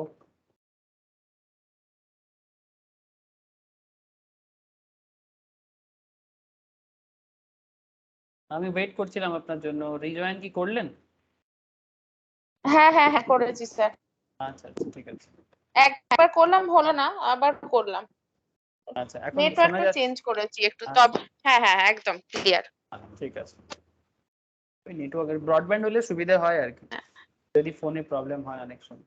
এটা ভোডাফোনের, হ্যাঁ ঠিক আছে, ঠিক আছে, শুনতে পাচ্ছি হচ্ছে। अच्छा, तो consumer sovereignty is the big thing capitalism. Competition क्या है? इस पे कंपटीशन होगा क्योंकि मार्केट फ्री है ना, मार्केट फ्री है तो इनोवेशन होता है। Competition is the most important feature of the capitalist economy. Competition brings out the best among buyers and sellers and result in efficient use of resources. जैसे आपको मैं एक इंटरेस्टिंग फैक्ट बताता हूँ। आप लोग यूएस के बारे में तो जानते ही हैं, है ना? यूएस के बारे में कौन नहीं जानता? तो चलिए मैं आपको लेके चलता हूँ यूएस में, जो वर्ल्ड का सबसे बड़ा फ्री इकोनॉमी कंट्री माना जाता है, सबसे रिच भी है। यूएस में एक जगह है सर, कैलिफोर्निया में। कैलिफोर्निया इधर आता है, वेस्ट यूएसए में आता है। यहाँ पर एक एरिया है जहाँ पर न्यू टेक्नोलॉजिकल बिजनेस बन रहा है आजकल। जितना भी बड़े बड़े बिजनेस आप आजकल सुनते हो, Facebook, Twitter, Microsoft, Apple, iPhone, जो भी नाम, गूगल, सभी कैलिफोर्निया बेस्ड एक एरिया है। क्या नाम है? Silicon valley. नाम सुने कि नहीं? यस सर, শুনেছি। है ना? सिलिकॉन वैली बेसिकली एक ऐसा एरिया है जहाँ पर अलग अलग टेक्नोलॉजिकल, नॉट जस्ट टेक्नोलॉजी छोड़ के और भी अलग अलग बिजनेस एक्टिविटीज होता है। इंस्टीट्यूशंस है जहाँ पर लोग पढ़ाई करते हैं और फिर वहाँ से पढ़ने के बाद अलग अलग इनोवेशन वे में बिजनेस बनाते हैं।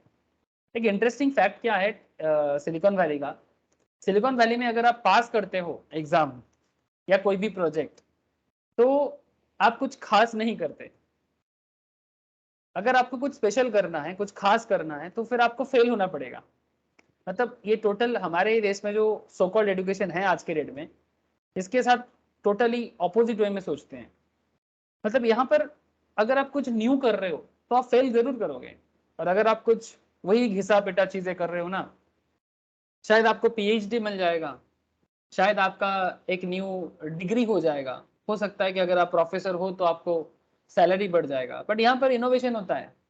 यहाँ लोग सैलरी के बारे में नहीं सोचते, जॉब के बारे में नहीं सोचते, यहाँ लोग इनोवेशन सोचते हैं कि मैं कुछ प्रोडक्ट डिजाइन करूंगा, कुछ ऐसा डिजाइन करूंगा जो दुनिया भर में चलेगा।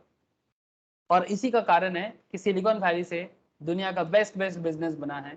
चाहे आप गूगल ले लो, चाहे आप फेसबुक देख लो, चाहे आप ट्विटर देख लो, चाहे आप व्हाट्सएप देख लो, ये सभी चीजें बनने के लिए जो इकोसिस्टम, जो एजुकेशनल सिस्टम, जो मेंटेलिटी यहाँ बना हुआ है, वो सिलिकॉन वैली में है। और इस सिलिकॉन वैली के साथ कंपेयर करके भारत में भी एक सिलिकॉन वैली बना है। बेंगलुरु में सर। Thank you. ठीक है, थैंक यू। इस सिलिकॉन वैली के साथ कंपेयर करके भारत में भी एक सिलिकॉन वैली कॉन्सेप्ट बन रहा है, और बना भी है। आज के डेट में जितना भारत में भी न्यू न्यू बिजनेस बनता है, वो अपने कर्नाटका के बेंगलोर में बनता है। ठीक है, और चाहे आप फ्लिपकार्ट देख लो, चाहे आप बिग बास्केट जैसे बिजनेस देख लो, ठीक है, जितना भी पेटीएम नोएडा बेस्ड है, बट जितना भी आप छोटा बड़ा टेक्नोलॉजिकल बिजनेस देखोगे जो भारत में बना है, वो मेनली बैंगलोर के ऊपर बेस करके बना है। ठीक है, और बैंगलोर आईटी हब है। आज के डेट में भारत का सबसे ज्यादा जॉब क्रिएट करने वाला सिटी है, बिकॉज वही सेम इफेक्ट जो सिलिकॉन वैली में है, वही इफेक्ट भारत में बैंगलोर में चल रहा है ना। कर्नाटक कैपिटल भी है और सबसे ज्यादा जॉब क्रिएट करने वाला सिटी है। सेकंड में हैदराबाद चल रहा है, नोएडा चल रहा है, ठीक है, बट बैंगलोर सबसे बेस्ट इकोसिस्टम जनरेट करने में सक्सेसफुल रहा है मॉडर्न डे में। So what is the point now? Point यही है, कंपटीशन। कंपटीशन मतलब इकोनॉमी को फ्री कर दिया गया। आप समझ रहे हैं ना? गवर्नमेंट नहीं बोल रहा है कि भाई आप ये बिजनेस करो। गवर्नमेंट डिसाइड नहीं कर रहा है कि आप चावल का बिजनेस करो, आप गेहूं का बिजनेस करो, आप इस पत्ते का बिजनेस करो, आप उस चीज का बिजनेस करो। गवर्नमेंट डिसाइड नहीं कर रहा है, मार्केट को फ्री कर दिया गया। मार्केट को फ्री कर दिया गया, उल्टा गवर्नमेंट की तरफ से एंटरप्रेन्योरशिप सपोर्ट के लिए मैटर गवर्नमेंट सामने आ रहा है कि ताकि इंडिया के अंदर न्यू न्यू एंटरप्रेन्योरशिप स्किल बने, न्यू न्यू बिजनेस मॉडल बने, न्यू न्यू सोच आए।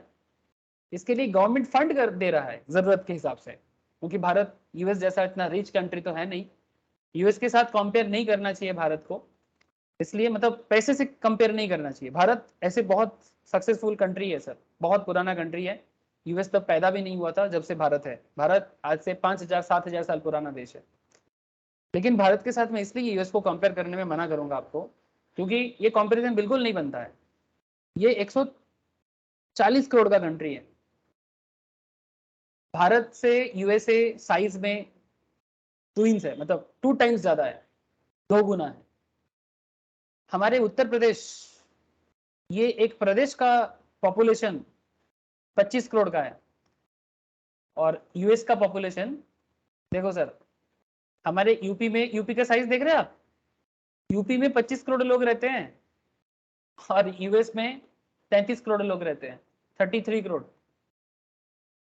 So please don't compare US की इकोनॉमी के साथ भारत का इकोनॉमी, यूएस का लिविंग स्टैंडर्ड्स के साथ भारत का लिविंग स्टैंडर्ड, डोंट कंपेयर। ये बनता नहीं है, प्रॉपर नहीं होगा, बिकॉज इनका जो पॉपुलेशन कॉन्सेप्ट है इसके साथ कंपेरिजन नहीं बनता है। ठीक है, सो ये नहीं करना चाहिए, क्योंकि भारत का परिवार बहुत बड़ा है। ठीक है, और एरिया वाइज भी भारत यूएस से छोटा भी है कंपेरेटिवली। लेकिन एक चीज एडवांटेज बहुत है, यूएस में ऐसा, यूएस में 6 महीना बर्फ गिरता है, 6 मंथ से यूएस एक्चुअली एग्रीकल्चर कर सकता है। भारत ऐसा देश है दुनिया में जहाँ 12 मंथ्स एग्रीकल्चर हो सकता है। इतना बड़ा होके भी 6 महीना कोई काम का ही नहीं है इनका। ऊपर से ऐसा ऐसा जगह है जो पूरा का पूरा बर्फ में ढका होता है। ठीक है, सो इनका भी अपना अपना प्रॉब्लम है। मैं इसलिए आपको कुछ चीजें जियोग्राफिकली भी बता रहा हूँ, क्योंकि जानना जरूरी है इकोनॉमी के लिए। तो कैपिटलिज्म इकोनॉमी का कंपटीशन का कॉन्सेप्ट आई होप आपको समझ में आ गया होगा, क्योंकि अगर आप कंपटीशन क्रिएट कर पाओगे तो आप इनोवेशन क्रिएट कर पाओगे। अगर हर बात में गवर्नमेंट डिसाइड करेगा कि कंट्री में लोग क्या करेगा, कंट्री में लोग क्या खाएगा, कंट्री में लोग क्या पहनेगा, हर चीज में अगर गवर्नमेंट कंट्रोल आ जाए तो फिर स्पेशली बिजनेस में, मैं बाकी चीज को थोड़ा अगर साइड में कर दूं, ऐसे कुछ चीजों में कंट्रोल होना भी चाहिए, बट अगर बिजनेस में गवर्नमेंट कंट्रोल हो जाए ना तो इकोनॉमी गिर जाएगा। ये एक बहुत बड़ा बात है सर। मैं इसका कुछ रियल एग्जांपल्स भी आपके सामने रखूंगा, अपना ओपिनियन रखूंगा, सही गलत का पता नहीं क्योंकि सब ये सब डिबेट का भी विषय हो जाता है। आप अगर नॉलेजेबल रहोगे आप डिबेट भी कर सकते हो, बिकॉज यही सब चीजों को लेके मार्केट में डिबेट होता रहता है। अच्छा, पॉइंट नंबर 7 देख लो, एब्सेंस ऑफ गवर्नमेंट इंटरफेरेंस। जो मैं आपको तब से बोले जा रहा हूँ कि प्योर कैपिटलिस्ट इकोनॉमी में गवर्नमेंट इंटरफेरेंस जितना हो सकता है कम होगा, इज नॉट सेंट्रली प्लान्ड।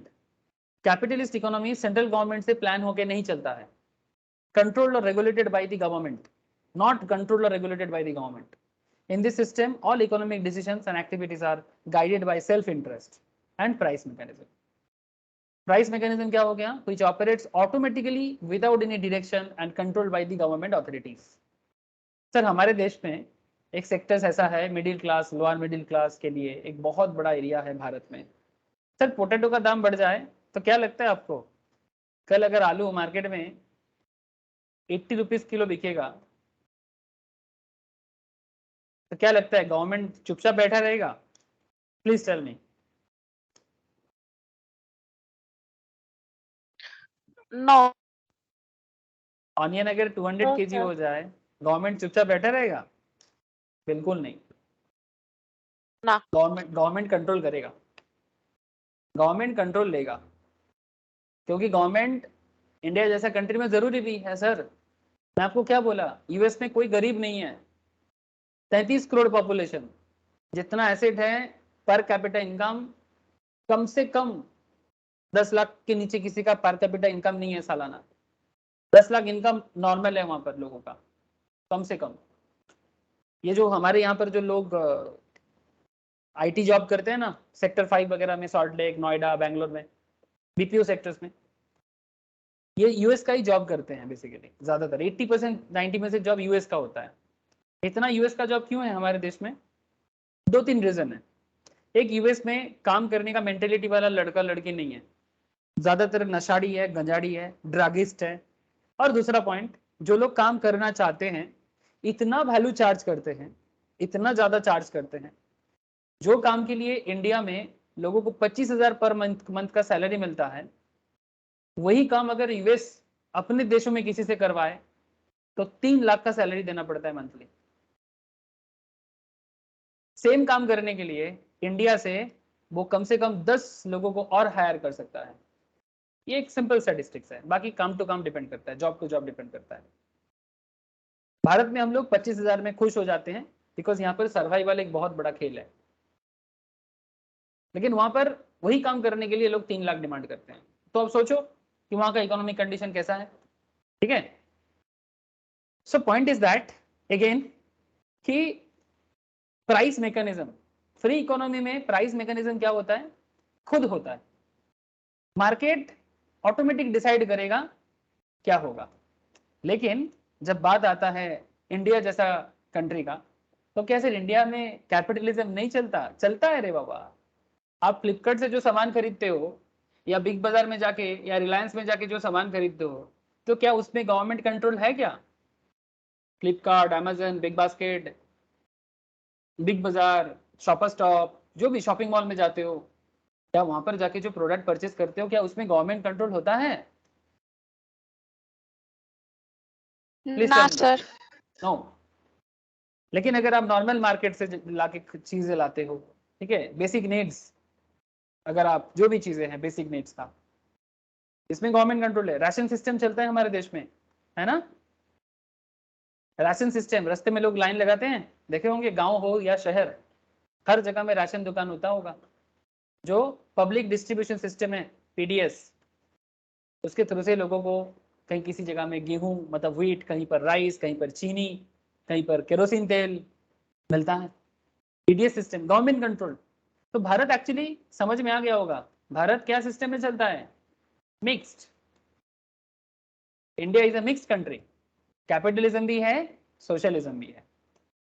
लेकिन सर अभी भी आपको मैंने सोशलिज्म का कैरेक्टर नहीं बताया, तो वो भी देख लेंगे। तो ये सब था कैपिटलिज्म का कैरेक्टरिस्टिक, फटाफट एक बार गो थ्रू करा देते हैं। Right to private property, freedom of enterprise, freedom of economic choice, profit motive, consumer sovereignty, consumer is the king. Consumer decide करेगा क्या दाम में प्रोडक्ट मिलेगा, प्रोड्यूसर के उसी हिसाब से चलना पड़ता है, और market demand and supply automatic decide होता है। प्रोडक्ट का दाम क्या होगा वो मार्केट डिसाइड करता है, गवर्नमेंट नहीं। आलू का दाम 30 के अंदर रहेगा कि 40 के अंदर, government will not decide that, market demand and supply will decide that. I hope you understand now. ठीक है, समझ में आया कैपिटलिज्म? हाँ सर। Yes.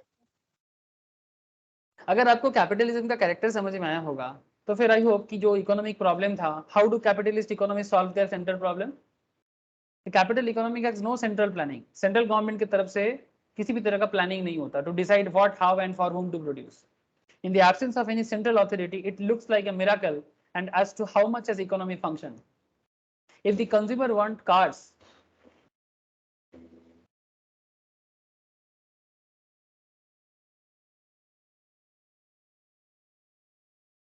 एक सेकेंड वेट कीजिएगा, एक सेकेंड ना।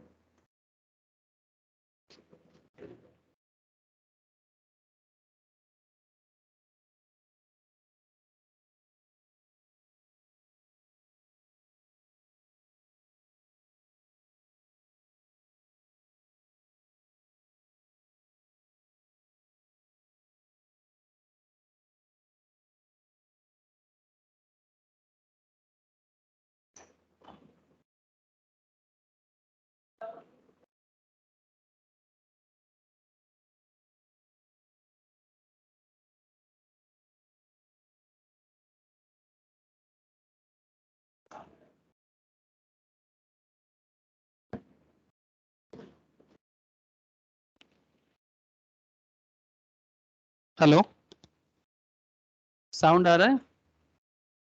Yes sir. Yes, sir. Okay, अच्छा चलिए देखिए, Yes, sir. देखिए तो ये सेंट्रल प्रॉब्लम के थ्रू से अमेरिका जैसे कंट्री किस तरह से प्रॉब्लम सॉल्व करते हैं, क्योंकि कोई central planning properly capitalist system पे नहीं होता है। तो क्या अमेरिका का सच में कोई कैपिटलिस्ट सिस्टम, मतलब प्योर कैपिटलिज्म है क्या? नहीं, टोटल कैपिटलिज्म नहीं होता है, खुला नहीं छोड़ सकते, थोड़ा बहुत कंट्रोलिंग है। If the consumer want cars, producer choose to make cloth, consumer को कार चाहिए और प्रोड्यूसर कपड़ा बना रहे हैं, and worker choose to work for furniture industry. Please point to be noted, customer को चाहिए कार, ठीक है, प्रोड्यूसर बना रहे कपड़ा, और वर्कर सोचते हैं कि हमें फर्नीचर इंडस्ट्री में काम करना है। तो there will be total confusion and chaos in the country. However, this does not happen in the capitalist economy. But ऐसा बिल्कुल नहीं होता। Such an economy uses the impersonal forces, market demand and supply, and price mechanism to solve its central problem. ये जो होता है ना, ये जो भी आपको मैं बोला कि कस्टमर सोच रहा है कि हमें कार चाहिए, फैक्ट्री कर रहा है क्या, कपड़ा बना रहा है, और वर्कर सोच रहे हैं कि हम फर्नीचर इंडस्ट्री में काम करेंगे, ऐसा बिल्कुल नहीं होता। लोग सोचते हैं कि खुला छोड़ने से शायद chaos क्रिएट होगा, नहीं, chaos नहीं क्रिएट होता। इम्पर्सनल फोर्स यूज होता है, market demand supply price mechanism को डिसाइड करता है, और सेंट्रल प्रॉब्लम को ऑटोमेटिक सॉल्व होते हैं। डिसाइडिंग व्हाट टू प्रोड्यूस, अब क्या डिसाइड होगा, क्या मतलब what to produce. The aim of an entrepreneur is to earn as much profit as possible. Capitalism में एंटरप्रेन्योर का सोच ऐसा चलता है कि हम वो करें जिसमें हमें ज्यादा से ज्यादा प्रॉफिट मिले। This causes businessmen to compete with one another to produce those goods which consumer wish to buy. Thus, if consumer wants more cars, there will be an increase in the demand for cars, and as a result, their price will be increases. A rise in price of cars, cost remaining the same, will lead to more profits. This will induce producer to produce more car. इससे क्या होता है, producer और car produce करते हैं। On the other hand, if the consumer demand for clothes decreases, अगर कपड़ा का डिमांड कम हो जाते हैं, its price would fall and profit would go down. क्योंकि कपड़ा का डिमांड कम होगा तो कपड़ा का प्राइस भी कम हो जाएगा एंड ऑटोमेटिकली प्रॉफिट भी कट डाउन हो जाएगा। Therefore business firms have less incentives to produce cloth and less of cloth will be produced. ये कैपिटलिज्म है। जो बिजनेस में ज्यादा पैसा नहीं है क्योंकि मार्केट में डिमांड नहीं है। बिजनेस में पैसा इसलिए नहीं है क्योंकि मार्केट में डिमांड नहीं है। उस चीज का बिजनेस करो जिसका मार्केट में डिमांड है। जब डिमांड बढ़ेगा तब कर लेना। क्या आपको बात समझ में आ रहा है? जैसे एक सिंपल बात, दुर्गा पूजा के टाइम पे कुछ ऐसे दुकान बैठते हैं जो बाकी साल भर आपको नहीं दिखेगा। एक्स्ट्रा दुकान आ जाते हैं, कॉस्मेटिक्स का दुकान बैठ जाते हैं, कहीं पर मेला होता है तब बैठ जाते हैं, लेकिन क्या साल भर दुकानदार का चलेगा क्या? या फिर अगर मानो कि ठंडा कपड़ा, जैसे गर्म कपड़ा क्या बोलते हैं उसको, विंटर क्लोथ्स जो होते हैं, विंटर के टाइम पे ही सेल होगा, बाकी टाइम पे तो नहीं होगा। बाकी टाइम पे क्या हो जाएगा, उसका प्रोडक्शन डिक्रीज हो जाएगा क्योंकि मार्केट में डिमांड नहीं होगा। इंडिया का बात कर रहा हूँ, इंडिया में विंटर क्लॉथ विंटर में ही सेल होता है बिकॉज विंटर में ही उसका डिमांड होता है। तो बाकी टाइम में अगर कोई विंटर क्लॉथ के पीछे डिमांड प्रोड्यूस करता रहेगा तो बुद्धू ही बनेगा ना। हेलो, बताइए please. Yes, sir. Thus more of cars and less cloth will be produced in such an economy. तो capitalist economy basically demand force में होता है। In a capitalist economy like the USA, UK, Germany, the question regarding what to produce is ultimately decided by consumers, who show their preference by spending on goods which they want. How to produce? Entrepreneur will produce goods and service choosing the technique of production which renders his cost production minimum. इसमें कोई government restriction नहीं होता, जिसमें उसका cost कम होगा वो वही method अपनाएगा। Bharat में जब कोई सरकारी प्रोजेक्ट होता है, सरकार उसमें सिर्फ कॉस्ट प्रोडक्शन मतलब कॉस्ट मिनिमम का नहीं सोचता। सरकार उसमें ये भी देखते हैं कि अगर कोई प्रोजेक्ट आएगा तो उसमें कितना लोगों को काम दे पाएंगे। क्यों? अनएम्प्लॉयमेंट का इशू होता है ना भारत में, हमारे देश में अनएम्प्लॉयमेंट इशू है। तो हम भारत में ऐसा नहीं सोच सकते, से फॉर एग्जाम्पल एक हाईवे बना रहे हैं, अब हाईवे बनाने के लिए बहुत लोग चाहिए, लेकिन सरकार का ये भी एक डिसीजन होता है कि भाई हाईवे बन रहा है तो सस्ता दाम में हाईवे बना ले तो अच्छा है, लो कॉस्ट में बन सकता है, लेकिन लेबर को भी तो काम देना है, वो भी तो गवर्नमेंट का काम है। तो भारत ऐसा नहीं सोच सकता, स्पेशली जब गवर्नमेंट काम हो।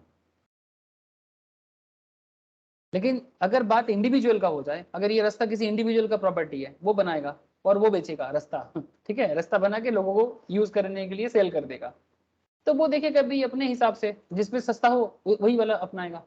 जैसे कि मोबाइल फोन वगैरह अपने हिसाब से बनाते हैं जिसमें कॉस्ट कम हो। If labour is relatively cheap he will use labour intensive method. If labour is relatively costlier he will use capital intensive, मतलब मशीन यूज करेगा।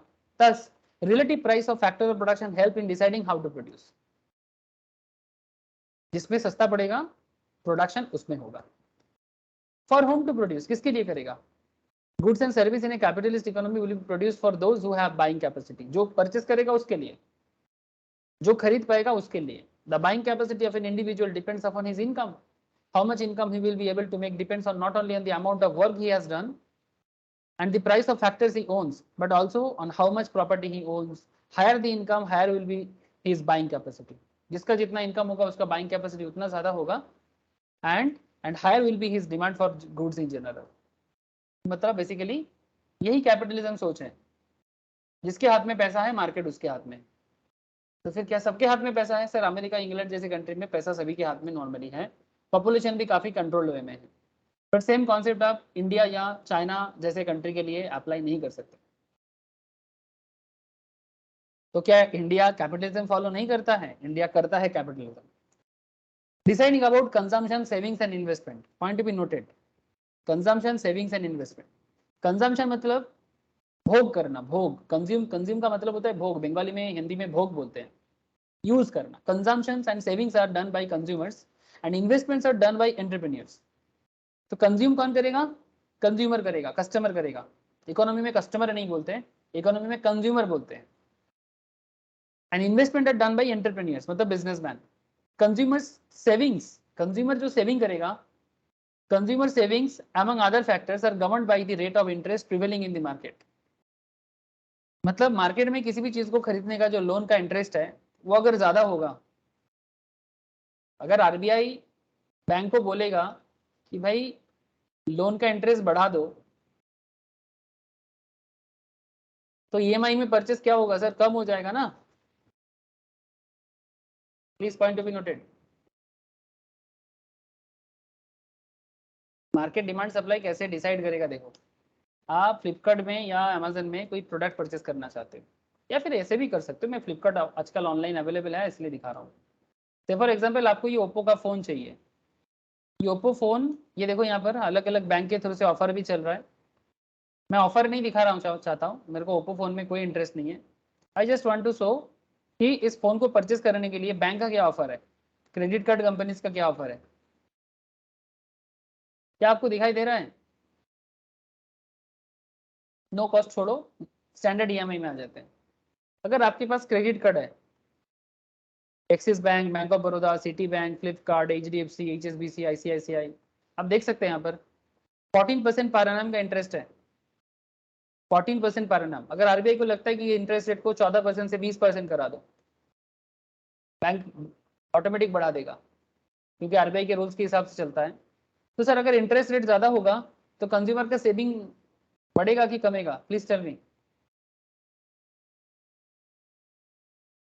एक फोन क्रेडिट में परचेस करने के लिए अगर आपका इंटरेस्ट रेट ज्यादा होता है तो आपका सेविंग्स ज्यादा होगा कि कम होगा, बताइए ना। कम হবে স্যার, सेविंग्स कम हो जाएगा ना। कम थैंक यू। হবে। तो वही बात है सर, सिंपल एकदम सिंप्लिसिटी में सोचिए, सिंपल वे में सोचिए कि अगर मार्केट में इंटरेस्ट रेट ज्यादा तो ऑटोमेटिकली सेविंग्स कम हो जाएगा। तो consumer savings among other factors are governed by the rate of interest prevailing in the market. जो नॉर्मली जैसे यूएस वगैरह में फेडरल रिजर्व होते हैं, इंडिया में आरबीआई होते हैं। Higher the level of income and interest rate, higher will be the savings. अगर इनकम ज्यादा होगा, इंटरेस्ट रेट अगर हायर होगा, savings higher will be the savings. Investment decision depend upon the rate of return on capital. मतलब ये business man के angle से है, ठीक है, बिजनेसमैन के एंगल से है। Higher the level of income, अगर इनकम लेवल ज्यादा हो जाए लोगों का, इंटरेस्ट रेट भी ज्यादा हो सकता है एंड फिर सेविंग्स भी ज्यादा हो सकता है। इसमें क्या है, investment decision depend upon the rate of return on capital. आप कितना इन्वेस्ट करोगे, बिजनेसमैन की तरह से सोचो, आप कितना इन्वेस्ट करोगे ये डिपेंड करते हैं कि आप कितना कैपिटल में रिटर्न कमा सकते हो। ROE, return on capital, ROC, return on capital. The greater the profit expectation, जितना आपका प्रॉफिट एक्सपेक्टेशन ज्यादा होगा, that is return on capital, the greater will be the investment in a capitalistic economy. The rate of interest on savings and the rate of return on capital are nothing but the price of capital. मतलब आपको savings में कितना interest मिलेगा और आपको business में कितना return मिलेगा, ये दोनों और कुछ भी नहीं है, कैपिटल का प्राइस है। ये आपका कैपिटल का प्राइस है। मतलब एक तरफ कंज्यूमर आ गया, दूसरी तरफ बिजनेसमैन आ गया। कंज्यूमर सोच रहा है कि अगर इंटरेस्ट रेट ज्यादा हो जाएगा तो मेरा सेविंग्स कम हो जाएगा, लेकिन हायर इंटरेस्ट रेट में अगर इंटरेस्ट रेट हाई भी है ना, इनकम भी हाई हो सकता है। तो इनकम हाई में हाई इंटरेस्ट में प्रॉब्लम नहीं है, लेकिन इनकम लो है, इंटरेस्ट रेट ज्यादा है तो मुश्किल हो सकता है। तो higher the level of income, interest rate higher the level of income and interest rate, higher will be the savings. Investment decision depend upon the rate of return on capital. लेकिन investment decision capital return के हिसाब से है कि भाई मेरे को capital लगा के रिटर्न कहां से ज्यादा मिलेगा। तो ये सब एक्चुअली फ्री फ्लो कॉन्सेप्ट है बिजनेस का। ये कैपिटलिज्म का फ्री फ्लो कॉन्सेप्ट है जो मार्केट में अल्टीमेटली प्राइस को भी डिसाइड कर देता है। इसमें कोई गवर्नमेंट कंट्रोलिंग प्रॉपर वे में नहीं होता है। Thus we can see that goods are produced, by which methods they are produced, for whom they are produced, and what provision should be made for economic growth are decided by price mechanism or market mechanism. Market will decide product का दाम क्या होगा, demand supply will decide.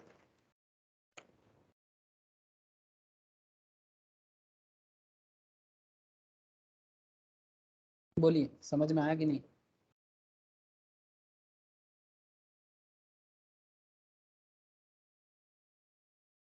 Hello, কিছুটা বুঝেছি, আর কিছুটা একটু tough এখনো লাগছে স্যার। কি জিনিসটা বলুন? ও মানে কিছু জিনিসটা বুঝেছি, অনেক অনেকগুলো জিনিস, কিছু জিনিস মাথায় ঢুকেছে, কিছু জিনিস একটু টাফ। না না ঠিক আছে, খুব সিম্পল ব্যাপারটাকে একটু মানে যখন এমসিকিউ পাবো তখন আচ্ছা ঠিক আছে, আমি বুঝতে পেরেছি। পারবো, এমসিকিউ অনেক না পারলে এমসিকিউ ঠিক আছে, এমসিকিউ অনেক দিয়ে রেখেছি আমি এখানে, অনেকগুলো এমসিকিউ দিয়ে রেখেছি, ডোন্ট ওয়ারি।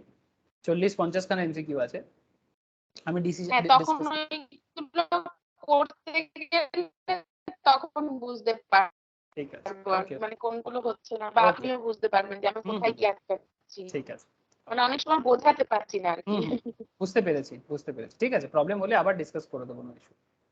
ये शालिनी समन्विता बताओ, आप लोगों को समझ में आया कि नहीं आया? Yes sir. अच्छा तो फिर क्या कुछ प्रॉब्लम है क्या कैपिटलिज्म का? डिमेरिट्स कुछ है? हाँ हाँ, डिमेरिट्स तो होगा, हर चीज का मेरिट भी होता है, डिमेरिट्स भी होता है। There is a vast economic inequality and social injustice under capitalism. Economic inequality मतलब पूरा मार्केट ओपन है ना, हो सकता है कि आपके पास पैसा कम हो तो आप मार्केट में गरीब रह जाओगे, हो सकता है कि गवर्नमेंट कंट्रोल नहीं है तो फिर आप पीछे रह जा सकते हो, सोशल इनजस्टिस हो सकता है आपके साथ, इनइक्वालिटीज हो सकता है, भेदभाव, मतलब कोई बहुत रिच कोई बहुत गरीब। Inequalities reduce the aggregate economic welfare of the society as a whole and split the society into two classes, namely haves and have-nots, showing the seeds of social unrest and class conflict. बड़े और छोटे के बीच में कोई rich class, कोई middle class, कोई lower middle class, कोई गरीब, इनके बीच में एक मतलब किसी के पास बहुत सारा है, किसी के पास कुछ नहीं है, ऐसा सिचुएशंस भी कैपिटलिज्म में हो सकता है। लेकिन डिपेंड करते हैं कंट्री टू कंट्री, सबके लिए नहीं है बात। Under capitalism there is precedence of property rights over human rights. इंसान के राइट से भी ज्यादा इंपॉर्टेंट प्रॉपर्टी राइट्स में दिया गया है। Economic inequalities lead to wide difference in economic opportunities and perpetuate unfairness in the society.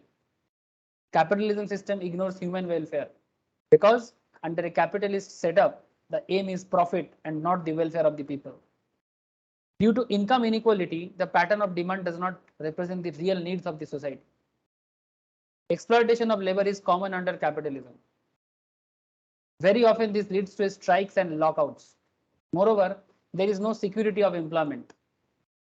This makes worker more vulnerable. Consumer sovereignty, मतलब अब समझ रहे हैं ना आप लोग, ये पॉइंट, सिक्योरिटी नहीं होगा, जॉब काम करोगे तो जॉब रहेगा, नाम काम नहीं करोगे तो जॉब चला जाएगा, जॉब सिक्योरिटी नहीं रहेगा, बहुत ज्यादा वल्नरेबल हो जाएगा। Consumer sovereignty is a myth, ये जो बातचीत हम लोगों ने किया, ये क्रिटिक्स बोल रहे हैं, जो लोग इसका क्रिटिक्स है, मतलब जो इनका डिसएडवांटेज देखते हैं, उनका मानना है कि capitalism is a myth as consumers often becomes victims of exploitations.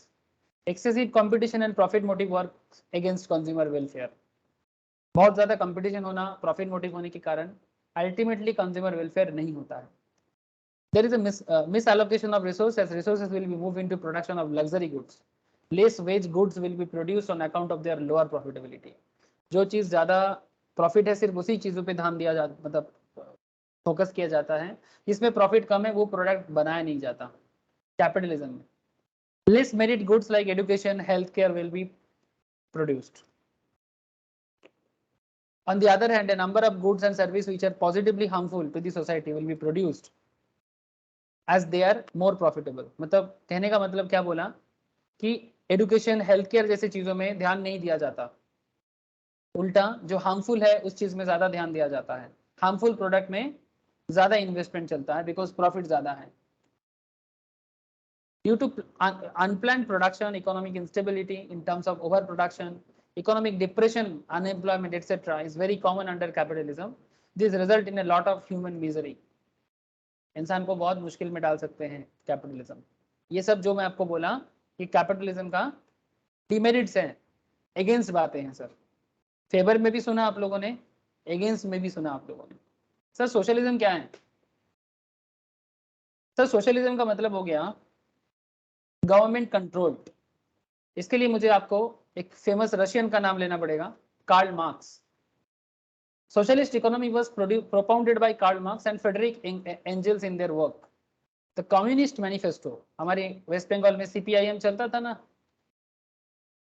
Marxist, मैं पॉलिटिकल बात नहीं करूंगा, CPIM ब्रैकेट में होता है मार्क्सिस्ट। सर ये लोग एक्चुअली सोशलिज्म की ही बात करता है, लेकिन कितना सोशलिज्म कर पाया इस पे मेरे को बहुत डाउट है। सोशलिज्म कम हुआ और पार्टीबाजी ज्यादा हुआ, मतलब सिर्फ अपना दल बनाया, दल में जो है वो है, कंट्री को भूल गया, स्टेट को भूल गया। प्रॉब्लम है, बहुत प्रॉब्लम है। अगर ठीक ठाक होता ना, वेस्ट बंगाल में मार्क्सिस्ट 34 इयर्स चला सर, 34 इयर्स, मतलब मार्क्सिज्म का धज्जिया उड़ गया सर। जो रशिया में मार्क्सिस्ट है ना, रशियन कॉन्सेप्ट जो है, रशिया का है बात, ये जो मार्क्सिस्ट कॉन्सेप्ट है ना, ये रशियन कॉन्सेप्ट है, कार्ल मार्क्स का। रशिया का पॉपुलेशन 14 करोड़ का है सर आज के डेट में। अब मैं क्या कंपेयर करूं इस बात को, ओनली 14 करोड़ पॉपुलेशन और दुनिया का सबसे बड़ा देश, इसमें गवर्नमेंट कंट्रोल भी रहे तो प्रॉब्लम नहीं है। मैं आपको एक इंटरेस्टिंग फैक्ट बताऊं, वेस्ट बंगाल का पॉपुलेशन है 10 करोड़, साइज इतना सा है, please point to be noted. This is the size of West Bengal, इसमें 10 करोड़ लोग रहते हैं। इसमें हर चीज में अगर गवर्नमेंट कंट्रोल चले, जैसे CPM जमाने में वेस्ट बंगाल में चलता था, और एंटी बिजनेस मूवमेंट चलता था,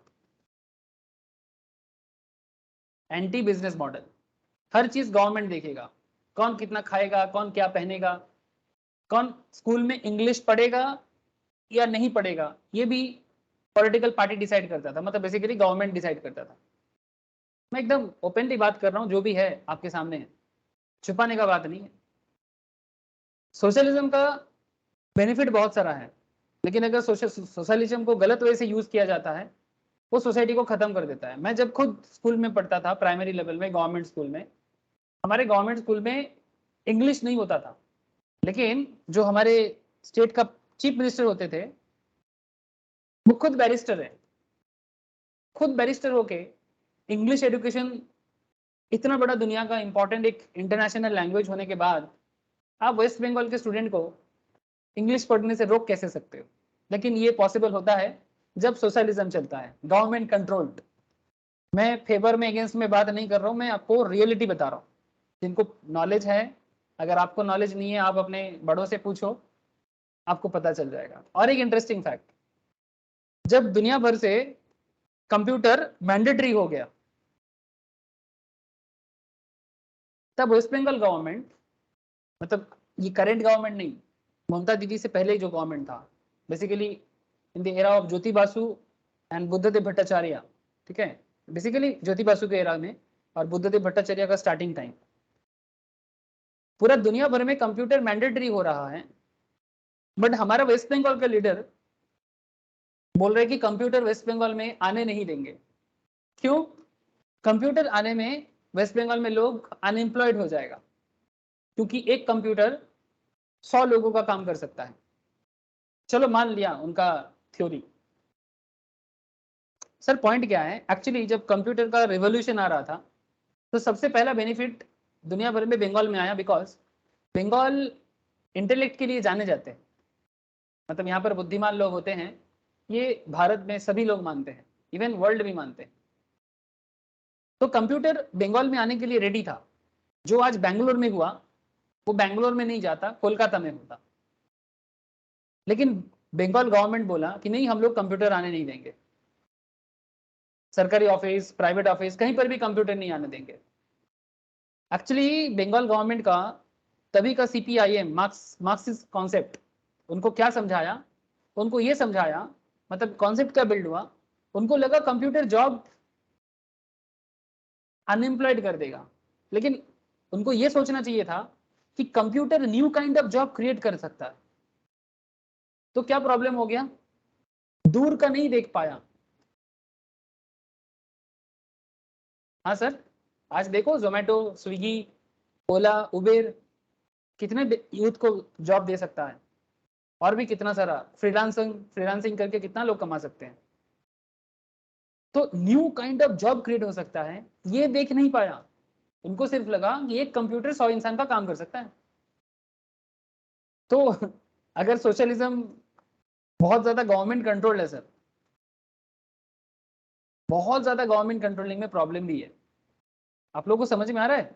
मैं आपको 2 गलतियां दिखाया, लेकिन एक अच्छाई भी बता दूं क्या?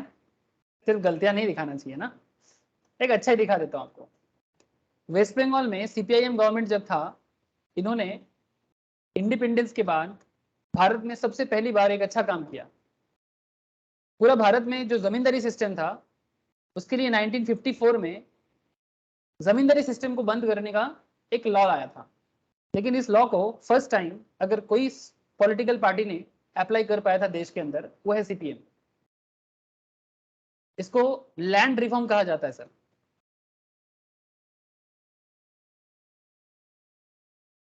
मतलब जमींदारों से जमीन का एक लिमिट बांध दिया, भाई आप इससे ज्यादा जमीन नहीं रख सकते, जो एक्ट गवर्नमेंट ऑफ इंडिया का था। बट बाकी स्टेट्स में इसका कोई बड़ा असर नहीं दिखा। लेकिन इस असर को सबसे बेहतरीन वे में अगर किसी स्टेट ने यूज किया था तो 1977, 78, 80s के दौरान, 1980s के टाइम पे सीपीआईएम ने करके दिखाया था कि बड़ो मतलब रिच से जमीन का सीलिंग लिमिट बांध के गरीबों के बीच में भी जमीन डिस्ट्रीब्यूट करना। ये हेड्स ऑफ काम था सीपीएम का। आप लोगों को बात समझ में आ रहा है? गवर्नमेंट ये कर सकता है सर, गवर्नमेंट कंट्रोलिंग ये बेनिफिट दे सकता है आपको। क्या आप लोगों को बात समझ में आ रहा है? Please tell me. Yes sir. Yes, sir. मैं जो भी बोला हार्डकोर ट्रूथ बोला, चाहे तो आप किसी से भी पूछ लो। अच्छा बुरा भला सब बोला। कैपिटलिज्म भी दिखा आपको, सोशलिज्म भी आप देख लो। तो बेसिकली कार्ल मार्क्स का कॉन्सेप्ट है, फ्रेडरिक एंगल्स का कॉन्सेप्ट है, जो लोग वामपंथा होता है उनका कॉन्सेप्ट यही होता है। राइट विंग्स का कॉन्सेप्ट अलग होता है, बीजेपी का कॉन्सेप्ट अलग है। बीजेपी थोड़ा भारत भारत बात करता है, देश का पुराना बात, देश का असलियत का बात करता है। बीजेपी सोशलिस्ट भी है, बीजेपी कैपिटलिस्ट भी है। बीजेपी का कॉन्सेप्ट अलग है, मैं बाद में बात करूंगा कभी बीजेपी का कॉन्सेप्ट को लेके। अच्छा बुरा दोनों बोलूंगा, ठीक है? चलो आ जाओ। The Communist Manifesto published 1848, this economy is material means of production, that is factory, capital, mines, जो भी resources रहेगा ये सब state का होगा, मतलब central government का। All members are entitled to get benefit from the fruits of such socialized planned production on the basis of equal rights। जो भी सरकार का है वो सब पब्लिक का है, जो सरकार का है वो पब्लिक का।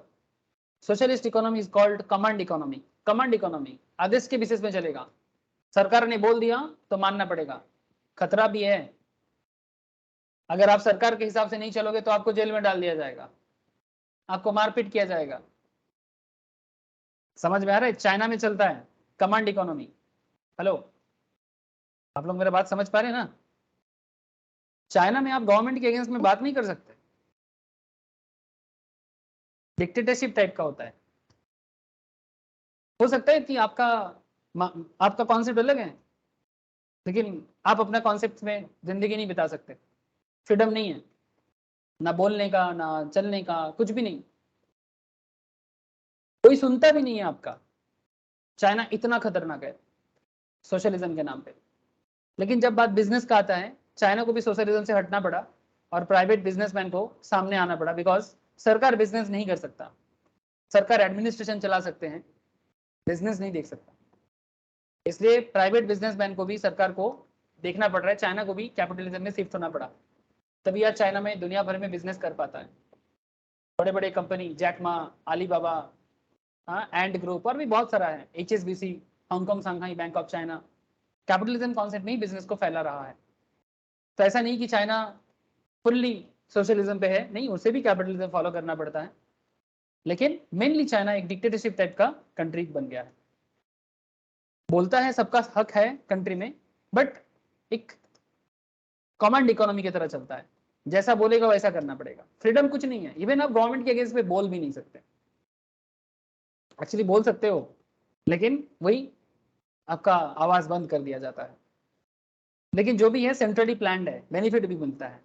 Resources are allocated according to their commands and central planning authority and therefore market forces have no role in the allocation of resources. Market force का कोई रोल नहीं है, जो करेगा सरकार करेगा। Under socialist economy production distribution of goods are aimed at maximising the welfare of the community as a whole. सबका भलाई ये सोच में चलता है। इंडिया में भी सोशलिज्म चलता है, मैं आपको दिखाया ना, PDS system, public distribution system में सबको खाना मिलता है। ये कोरोना गया, पूरा भारत सरकार ने सबको खाना बांटा कि नहीं बांटा, प्लीज बताइए, जरूरतमंद को, इवन कोई भी जाके ले सकता था, यस सर। है ना, हर स्टेट में सरकार ने खाना दिया। और नॉट जस्ट कोरोना काल में, नॉर्मल टाइम में भी PDS system, ration card system सबके लिए है। वो रिच नहीं लेते, उनका अलग बात, पर सबके लिए है। तो नॉट जस्ट फूड, ऐसी बहुत ज्यादा चीजें और भी हैं जो गवर्नमेंट के थ्रू से आप ले सकते हो।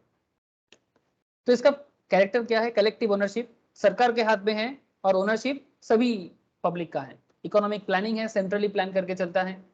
Absence of consumer price, consumer price कुछ नहीं होता, गवर्नमेंट डिसाइड करेगा ना। Freedom from hunger is guaranteed, freedom from hunger is guaranteed, मतलब आपको भूखा नहीं रहना है। But consumer sovereignty gets restricted by selective production of goods. आप कौन सा गुड्स लोगे नहीं लोगे आपके हिसाब से नहीं होगा, सरकार जो डिसाइड करेगा आपको वही लेना पड़ेगा। चाइना में तो ऐसा है कि स्कूल में कौन सा स्पोर्ट्स चूज करना है वो गवर्नमेंट सोच के चूज करके बताते हैं कि आपको जिम्नास्ट लेना ही पड़ेगा। इसलिए चाइना हर बार ओलंपिक के इतना मेडल किस लिए लाता है जानते हो, बिकॉज उसमें ऐसा नहीं कि आपका मन हुआ तो आप फुटबॉल खेल लोगे, आपका मन हुआ तो आप हॉकी खेल लोगे, आपका मन हुआ तो क्रिकेट खेल लोगे, ऐसा नहीं है। जिम्नास्टिक में सबको जाना ही पड़ेगा, मैंडेटरी है, स्कूल में लेना ही है हर बच्चे को। आप बोलोगे मेरे को अच्छा नहीं लगता जिम्नास्टिक, ये अच्छा बुरा का वो लोग सुनता नहीं है, रूल्स है, यू हैव टू फॉलो।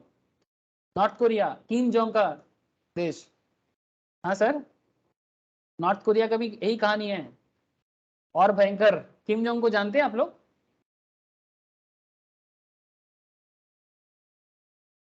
वो तो और यस भयंकर सर। और भयंकर डिक्टेटरशिप चलाते हैं। तो जो भी हो, कंज्यूमर सोवरेनिटी इसमें नहीं होता, गवर्नमेंट डिसीजन चलता है। Relatively equal income distribution, yes, सरकार के हाथ में चीजें होगा तो कॉम्पिटिटिवली इनकम डिस्ट्रीब्यूशन इक्वल होने का चांसेस बढ़ जाता है। ये बहुत अच्छा कॉन्सेप्ट मुझे लगता है सोशलिज्म का। Minimum role of price mechanism और मार्केट फोर्सेस, जो मैं आपको पहले ही बोला, क्योंकि मार्केट फोर्स तो मिनिमम है यहाँ पर, सब कुछ गवर्नमेंट के हाथ में है और कंपटीशन कुछ नहीं होगा प्रॉपर वे में। लेकिन आजकल चाइना भी कंपटीशन में आ गया सर, चाइना को भी ये मैटर मानना पड़ा कि भाई प्राइवेट बिजनेसमैन को सामने लाना है, नहीं तो हम इनोवेशन नहीं ला सकते। और इसलिए चाइना अभी इकोनॉमी में लीड भी कर रहा है, क्योंकि वो नाम का सोशलिज्म हो गया, अभी बिजनेस के हिसाब से तो वो कैपिटलिज्म हो गया। देखो ना, दुनिया भर में पैसा देके किस तरह से अलग अलग कंट्री के साथ दोस्ती कर रहा है सिर्फ अपने बिजनेस के लिए, ये कैपिटलिज्म सोच है। हाँ सर, ये कैपिटलिज्म सोच है। तिब्बत को हड़प लिया चाइना ने, आपका है क्या, लामा का है। चाइना क्यों तिब्बत लिया, दुनिया चुप है, कुछ नहीं बोल रहा है, क्यों लेगा चाइना तिब्बत, ये सोशलिज्म कहाँ हुआ, ये तो कैपिटलिज्म हो गया। मेरा इच्छा, मेरा पैसा, मेरा, मैं अपने हिसाब से चलूंगा, तो अलग बात। आई होप आपको समझ में आ रहा है। एब्सेंस ऑफ कंपटीशन, अच्छा, तो अच्छा, सोशलिज्म का बात जब भी आता है यूएसएसआर का नाम जरूर आता है। यूएसएसआर मतलब United States of Soviet Russia was an example of socialist economy from 1917 to 1990. In today's world, there is no country which is a purely socialist. Other examples include Vietnam, China, Cuba. मैं China के बारे में बहुत बोला, north Korea. The world's most totalitarian state is another example of socialist economy. तो ये सब socialist economy का अलग अलग एग्जांपल्स के साथ आप देख सकते हो। क्यूबा में एक बहुत फेमस इंसान थे, सोशलिज्म में बहुत भयंकर काम किया, बहुत अच्छा काम किया, चे गेवारा, नाम सुने आप लोग, चे गेवारा, ये टी शर्ट वगैरह में ना बंगाल में बहुत चलता है। चे गेवारा में ऐसा एक सामने टी शर्ट में एक इमेज होता है, लोग पहनते हैं, काफी फैशन हुआ चे गेवारा का, जिन्होंने सोशलिज्म का काम किया क्यूबा में। तो ये कुछ एग्जांपल्स है सोशलिज्म का। तो सोशलिज्म का मेरिट क्या है, वही गवर्नमेंट सबके लिए काम करता है, प्लान्ड है, हाँ, सरकार का है मतलब आपका है, लेकिन कॉमन है। डिमेरिट क्या है इसका, डिसएडवांटेज क्या है, तो socialism involves predominance of bureaucracy. जैसे ये हमारे यहाँ पर जो सरकारी ऑफिसेज होते हैं, क्या प्रॉब्लम है? सरकारी ऑफिसेज का काम नहीं करना चाहता, अपने हिसाब से चलाते हैं, ब्यूरोक्रेसी हो जाते हैं, ऑफिसर्स अपने हिसाब से चलाते हैं, इनएफिशिएंट हो जाते हैं, काम डिले करते हैं, करप्शन बहुत होता है, लाल रेड टैपिज्म, कोई भी काम रेडीली नहीं होता। भारत में इंडिपेंडेंस के बाद, इंडिया में इंडिपेंडेंस के बाद एक्चुअली सोशलिज्म चल रहा था। इंडिपेंडेंस मतलब भारत का जो 1947 का बाद का जो बात है, भारत एक्चुअली कोई प्रॉपर प्लान नहीं कर पा रहा था नेहरू जी के टाइम पे। नेहरू जी, इंदिरा गांधी, मैं एकदम क्लियर कट बताता हूँ, उस टाइम पे कोई फ्रीडम नहीं था प्रॉपर वे में, सरकार अपने हिसाब से काम करता था, सरकार के अगेंस्ट में जो भी बोले जेल में डाल दिया जाता था। प्रूफ है पूरा, किसी भी एंगल से देख लो। 91 में जाके सरकार को इकोनॉमिक ओपन करना पड़ा, मनमोहन सिंह फाइनेंस मिनिस्टर थे और कांग्रेस सपोर्टेड गवर्नमेंट था आपका पीवी नरसिम्हा राव का, 91 का बात कर रहा हूँ। एलपीजी लाना पड़ा, मैं आपको बताऊंगा कभी एलपीजी के बारे में, लिबरलाइजेशन, प्राइवेटाइजेशन, ग्लोबलाइजेशन। लेकिन 47 से लेके 90s तक का जो इकोनॉमी चला है ना, जो पॉलिटिकल कॉन्सेप्ट था वो सोशलिज्म था।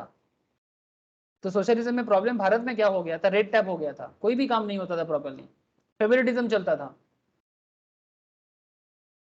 It restricts the freedom of individuals as there is a state ownership of the material means of production and state direction and control of nearly all economic activity. सरकार बोलेगा क्या करना है क्या नहीं करना है। Socialism takes away the basic rights such as right of private property. It will not provide necessary incentives to hard work in the form of profit. Administered prices are not determined by the force of market on the basis of negotiations between buyers and sellers. There is no proper basis of cost calculation. सरकार के हिसाब से चलता है।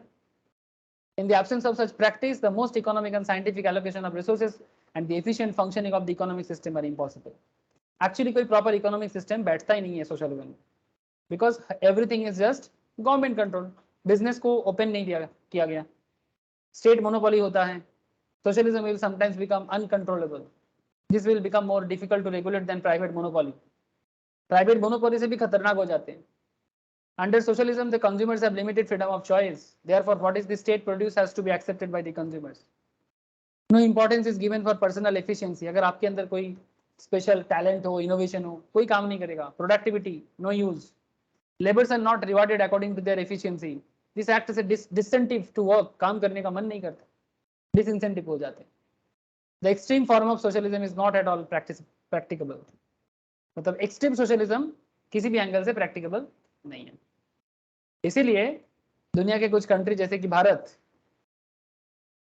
ना तो capitalism follow करता है और ना ही सोशलिज्म फॉलो करता है, वो मिक्स सिस्टम फॉलो करता है। That is why mix system, जिसमें प्राइवेट पब्लिक मिला के काम होता है। ये बहुत ही अच्छा है।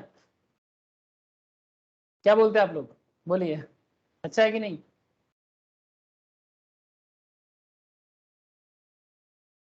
लेकिन इसका भी प्रॉब्लम है, मतलब भूल जाते हैं कि अल्टीमेटली हम क्या है। या तो आप सोशलिस्ट बनो या तो आप कैपिटलिज्म बनो। मतलब इसका डिसएडवांटेज यही है कि कई बार भूल जाते हैं सरकार खुद का है कि प्राइवेट का है। तो सभी चीज़ों का अपना अपना बेनिफिट एंड एडवांटेज डिसएडवांटेज दोनों होते हैं, लेकिन अल्टीमेटली इसी से हमारे आपको कहीं ना कहीं एक अपॉर्चुनिटी ढूंढना पड़ता है कि किससे गवर्नमेंट अपना प्रॉब्लम सॉल्व करे, इकोनॉमिकल प्रॉब्लम सॉल्व हो।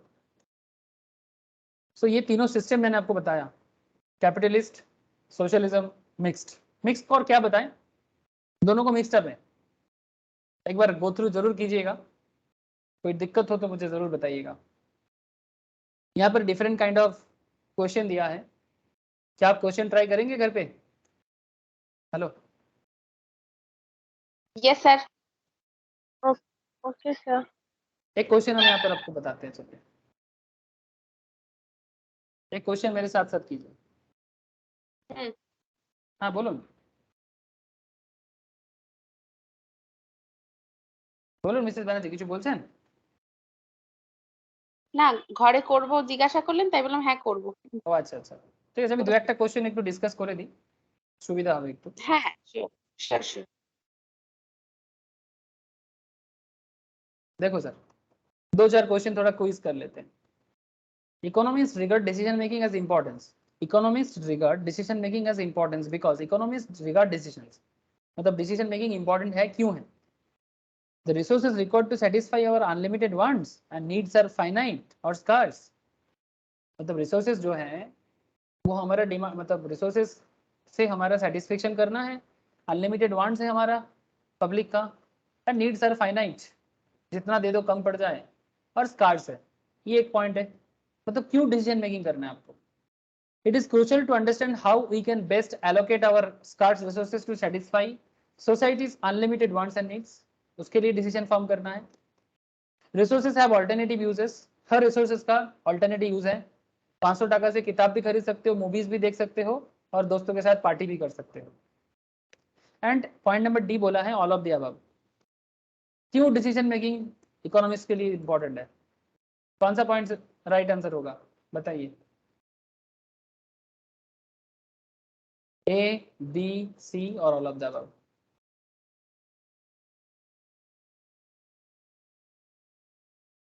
रिसोर्सेस हमारा अनलिमिटेड वांट्स को सेटिस्फाई करेगा इसलिए, और जो रिसोर्सेस है वो स्कार्स है, मतलब लिमिटेड रिसोर्स के साथ अनलिमिटेड वांट्स को सेटिस्फाई करना है। Crucial to understand how we can best allocate our scarce resources to satisfy society's unlimited wants and needs. And resources have alternative uses. Which point is perfect for decision making of economist? बोलिए। B. Point B. It is crucial to understand how we can best allocate our scarce resources to satisfy society's unlimited wants and needs. Okay. और किसी को कुछ लगता है?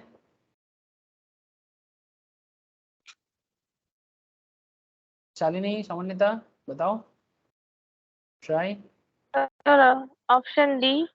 Option D, all of the above. Yes sir, this is the right answer. All of the above. Economics के लिए सारे के सारे पॉइंट इंपॉर्टेंट है। Resources required to satisfy unlimited wants with scarce resources. Limitation resource के साथ हमारा सारा का सारा डिमांड फुलफिल करना है, ये इकोनॉमिक्स के लिए चैलेंज है। With that, it is crucial to understand how we can best allocate our scarce resources to satisfy society's unlimited wants and needs. And resources have alternative uses. हम resources को अलग-अलग कारण से भी यूज कर सकते हैं। चलिए, point D is the right answer sir. नीचे आंसर गिवन है, आप चाहो तो चेक कर सकते हो बाद में। What is business economics? Abstract and applies to tools of microeconomics. Involves practical. ये सब actually last class का question. Involves practical application of economic theory in business decision making, or incorporate tools from multiple disciplines, or both B and C. Business economics क्या है? Last week पढ़ाया था मैंने। ये micro economics का abstract है।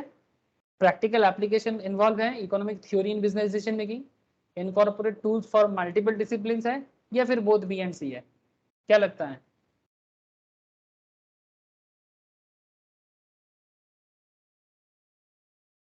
What is the right answer?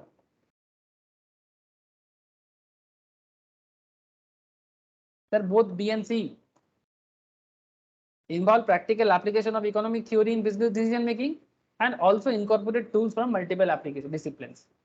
मतलब सिर्फ माइक्रो इकोनॉमिक्स का एक एब्स्ट्रैक्ट है ऐसा बोलना सही नहीं होगा बिजनेस इकोनॉमिक्स को, है ना?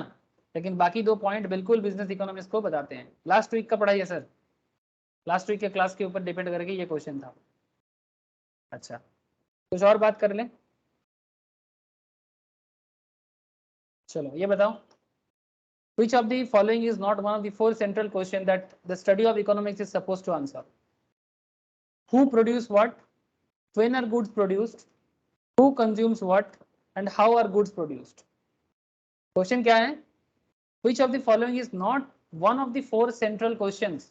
जो central question है, basic economic problem है, that the study of economics supposed to answer. मतलब इनमें से कौन सा question economics question नहीं करता है? Who produce what? When are goods produced? Who consumes what? And how are goods produced? Please tell me.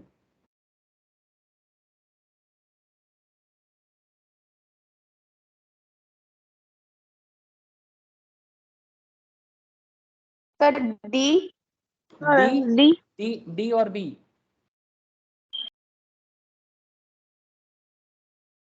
D बोले कि बी बोले? D. D, how are goods produce?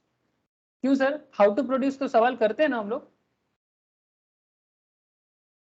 Labour intensive करें कि capital intensive करें, ये क्वेश्चन तो करते हैं हमेशा। किसके लिए करें? What to produce, who produce what, ये सवाल नहीं करते। व्हेन आर गुड्स प्रोड्यूस्ड, कब करना है ये सेंट्रल क्वेश्चन में नहीं आता। So right answer is when are goods produced. हाँ सर, कब करना है ये नहीं बताते, बाकी सारा क्वेश्चन है।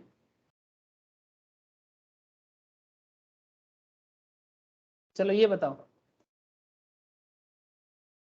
Freedom of choice, second,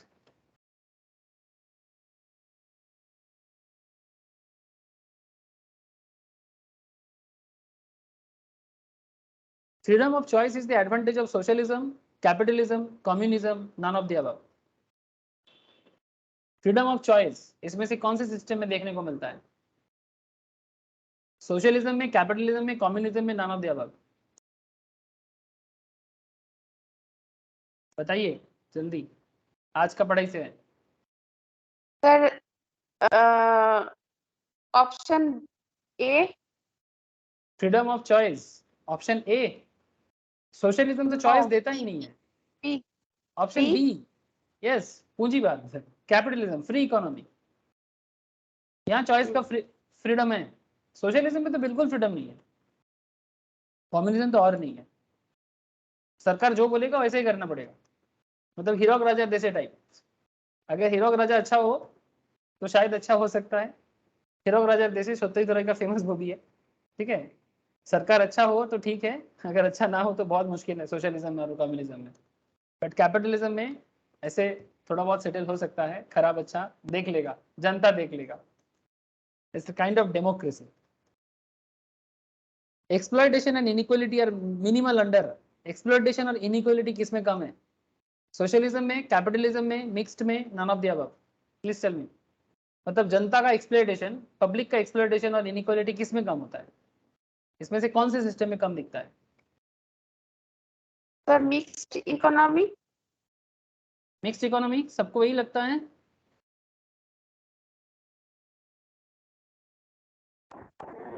A and সির মধ্যে কনফিউশন হচ্ছে sir. A is the right answer, because socialism government control होता है, तो गवर्नमेंट का संपत्ति पब्लिक का संपत्ति, तो मिनिमल है। मतलब exploitation of and inequality minimal होगा। मतलब ऐसा नहीं कि बहुत ज्यादा कोई रिच हो जाएगा और बहुत ज्यादा कोई गरीब हो जाएगा, ये होने का चांसेस एक्चुअल सोशलिज्म में कम है, बिकॉज गवर्नमेंट कंट्रोल करेगा, किसको कितना मिलेगा गवर्नमेंट डिसाइड कर लेगा, सबका बराबर का हक होता है एक्चुअल सोशलिज्म। अब there is a big question, क्या वेस्ट बंगाल में सीपीएम रिच और पुअर के गैप को कम कर पाया है? इट्स अ बिग क्वेश्चन, ठीक है। रिच एंड पुअर का जो गैप है, क्या वेस्ट बंगाल में, क्योंकि West Bengal is the second, मतलब बेसिकली केरला एंड वेस्ट बंगाल, ये दो स्टेट ऐसा है, और वेस्ट बंगाल में सीपीएम सबसे ज्यादा दिन रहा है। It's a big question for all of us, क्या सच में वेस्ट बंगाल की इकोनॉमी में एक्सप्लॉयटेशन एंड इनइक्वालिटी कम हुआ है? अब ये देखना पड़ेगा। ओके सर, बाकी क्वेश्चन आप लोग घर में जरूर देखें, ठीक है। नीचे आंसर्स भी मिलेगा आपको, और ये जो मैं आपको इकोनॉमिक्स का इंट्रोडक्शन जो पढ़ाया, इकोनॉमी का पूरा सिस्टम, इकोनॉमी का बेसिक्स, बिजनेस इकोनॉमिक्स, आई होप कि आपको ये क्वेश्चन करके काफी हेल्प मिलेगा। जाते जाते एक फिलोसॉफिकल कॉन्सेप्ट सुन के जाइए, आज का पूरा क्लास का एक लाइन का समरी। सोशलिज्म, कैपिटलिज्म और मिक्स्ड इकोनॉमी का एक छोटा सा स्टोरी। सर आप लोग बकरी समझते हैं? बकरी मतलब छागोल, गोट, जल्दी बोलिए। यस यस ना। Yes sir. तो जो बकरा जो चराते हैं बकरा को, है ना, छागोल चराए ना, मतलब बकरा लेके घास खिलाने जाते कि नहीं? तो अगर, यस सर। ठीक है, जो बकरा को लेके, जिसका बकरा है, ठीक है, बकरा का ओनर बकरा को लेके घास चराने जाते हैं, बकरा उसके हाथ में पकड़ा हुआ है, मतलब बकरा का जो डोर है उसके हाथ में है, और जहां जहां अच्छा घास है बकरा का ओनर क्या चाहेगा? ओनर यही चाहेगा कि बकरा वो वाला घास खाए जो मैं चाहता हूं। लेकिन कभी ऐसा हुआ तो, मतलब कहने का मतलब है कि मैं ओनर हूं बकरा का, मैं बकरा को वही खिलाऊंगा जो मैं चाहता हूं, अच्छा बुरा मेरे हाथ में, तो ऑब्वियसली मैं अच्छा चाहूंगा। लेकिन अगर कभी बकरा अकेला निकल जाए घास खाने, प्रॉब्लम क्या है? अकेला निकल गया, लेकिन क्योंकि वो हमेशा अपने ओनर के साथ निकला है और उसको पता नहीं है अच्छा और बुरा का, which is bad quality which is good quality, इसका सेंस नहीं वो कर पाया, तो चूज करने में दिक्कत हो सकता है। तो ये प्रॉब्लम है कि अगर बकरा हमेशा कंट्रोल में रहे तो कहने का मतलब है कंट्रोल मतलब सोशलिज्म। अब कैपिटलिज्म क्या है? बकरा का ओनर बकरा को लेके जाते हैं और छोड़ देता है ग्राउंड पे, और फिर बकरा अपने हिसाब से, कभी ठीक कभी गलत, अपने हिसाब से खाना खा लेते हैं, और उसमें कभी उसका अच्छा भी होता है कभी उसका बुरा भी होता है। This is capitalism, free. अब मिक्स क्या है? ओनर क्या करता है, कभी रस्सी पकड़ के बोलता है कि खा, कभी छोड़ देता है बोले जा, कभी रस्सी पकड़ के बोलता है ये वाला खा, कभी छोड़ देता है बोला जा अपने हिसाब से खा। मिक्स्ड, ये है कैपिटलिज्म, सोशलिज्म और मिक्स्ड का simple concept. Am I right or wrong? Please tell me, बताइए। स्टोरी समझ में आया कुछ? Yes sir. Yes, sir. इतना सारा कहानी सुनने के बाद ये इतना ही बोल देते तो शायद काम हो जाता, लेकिन क्या है सर, लेकिन क्या है कि इकोनॉमिक्स है, नहीं तो आप बोलो कि इकोनॉमिक्स कहाँ पढ़ा है, फिलोसॉफिकल ज्ञान मार के चला गया। तो दैट इज व्हाट अबाउट। तो आप लोगों को मैं नोट शेयर कर दिया। ये आपको इंट्रो 2 के बाद 2 नोट्स दिया है, इंट्रो 1 एक इंट्रो 2। इंट्रो 2 के बाद आपको 40-50 क्वेश्चन मिलेगा, पहले आप पढ़िए फिर क्वेश्चन सॉल्व कीजिए, कोई डाउट हो तो मुझे नेक्स्ट क्लास में पूछिए, ठीक है? आज का क्लास ओके इतना सर। ही है। আর বাবু স্যার হোয়াটসঅ্যাপে আসবে ঠিক প্রশ্ন, আছে, কি হোয়াটসঅ্যাপে পাবো স্যার? হ্যাঁ আমি দিয়ে দিয়েছি, দেখুন এতে আমি নোটসগুলো পাঠিয়ে দিয়েছি, ওকে পিডিএফ কপি পাঠিয়ে দিয়েছি। Okay, sir. Bye, sir. Intro 1 intro 2 के हिसाब से। Yes bye. Okay sir.